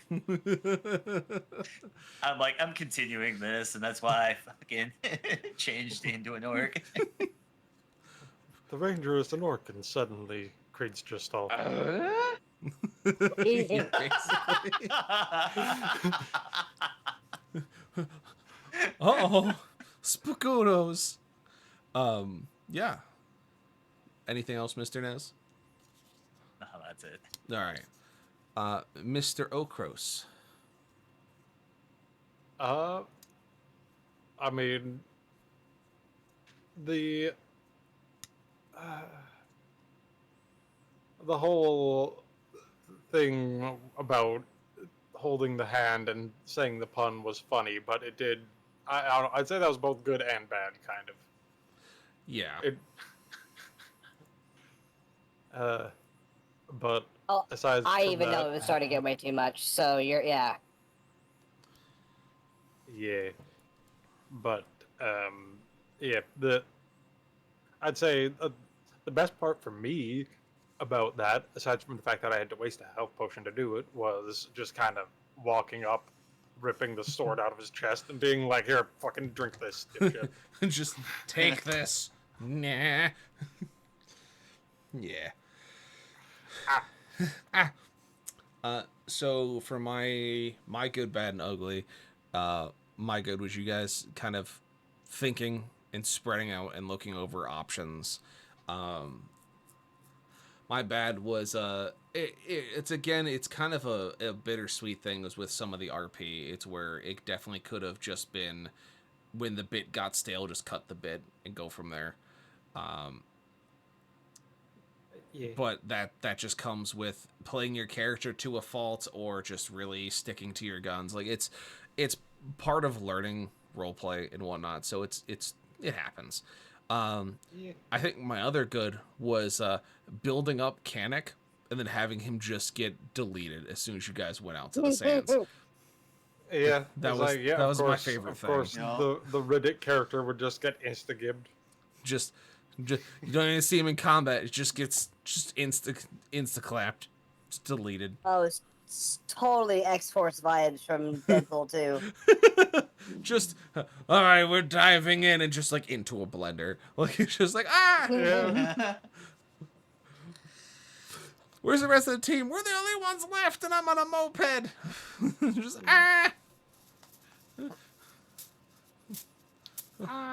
Oh look, Brad Pitt's being electrified. Ha ha. You can actually see him now. Oh look, the superior life form got shredded by a helicopter. Who knew that that a Halo drop could be stopped by high gale winds? It's almost as if you read your mission dossiers, people. This is why you do your Warnos and your Fragos. Remember that. But yeah, Oh, Was that a creed? I don't know if it was him stirring in his sleep or him waking up, but yeah, that was agreed. that was agreed. All right, but that's all I have. Thank you, everyone, for being here and being a part of the session. We're going to keep on finding a way to get you guys out of the Scorched Sands next time, but now you have a plan, or at least some information to make one. So, with that, we will go and raid out to see who is doing what this evening. We have He's alive. we have a few people who are doing the thing. Looks like AJ is still doing Valorant. Boy's been going for 18 hours. God damn. That man is terrifying.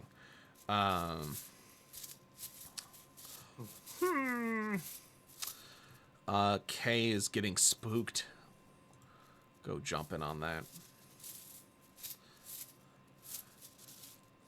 Yeah, that's probably where I was gonna go. Yeah. Yeah. I was just gonna say. Oh, I think she's I'm gonna playing go right there. Labyrinthine. Oh, Yeah. that's a fun game.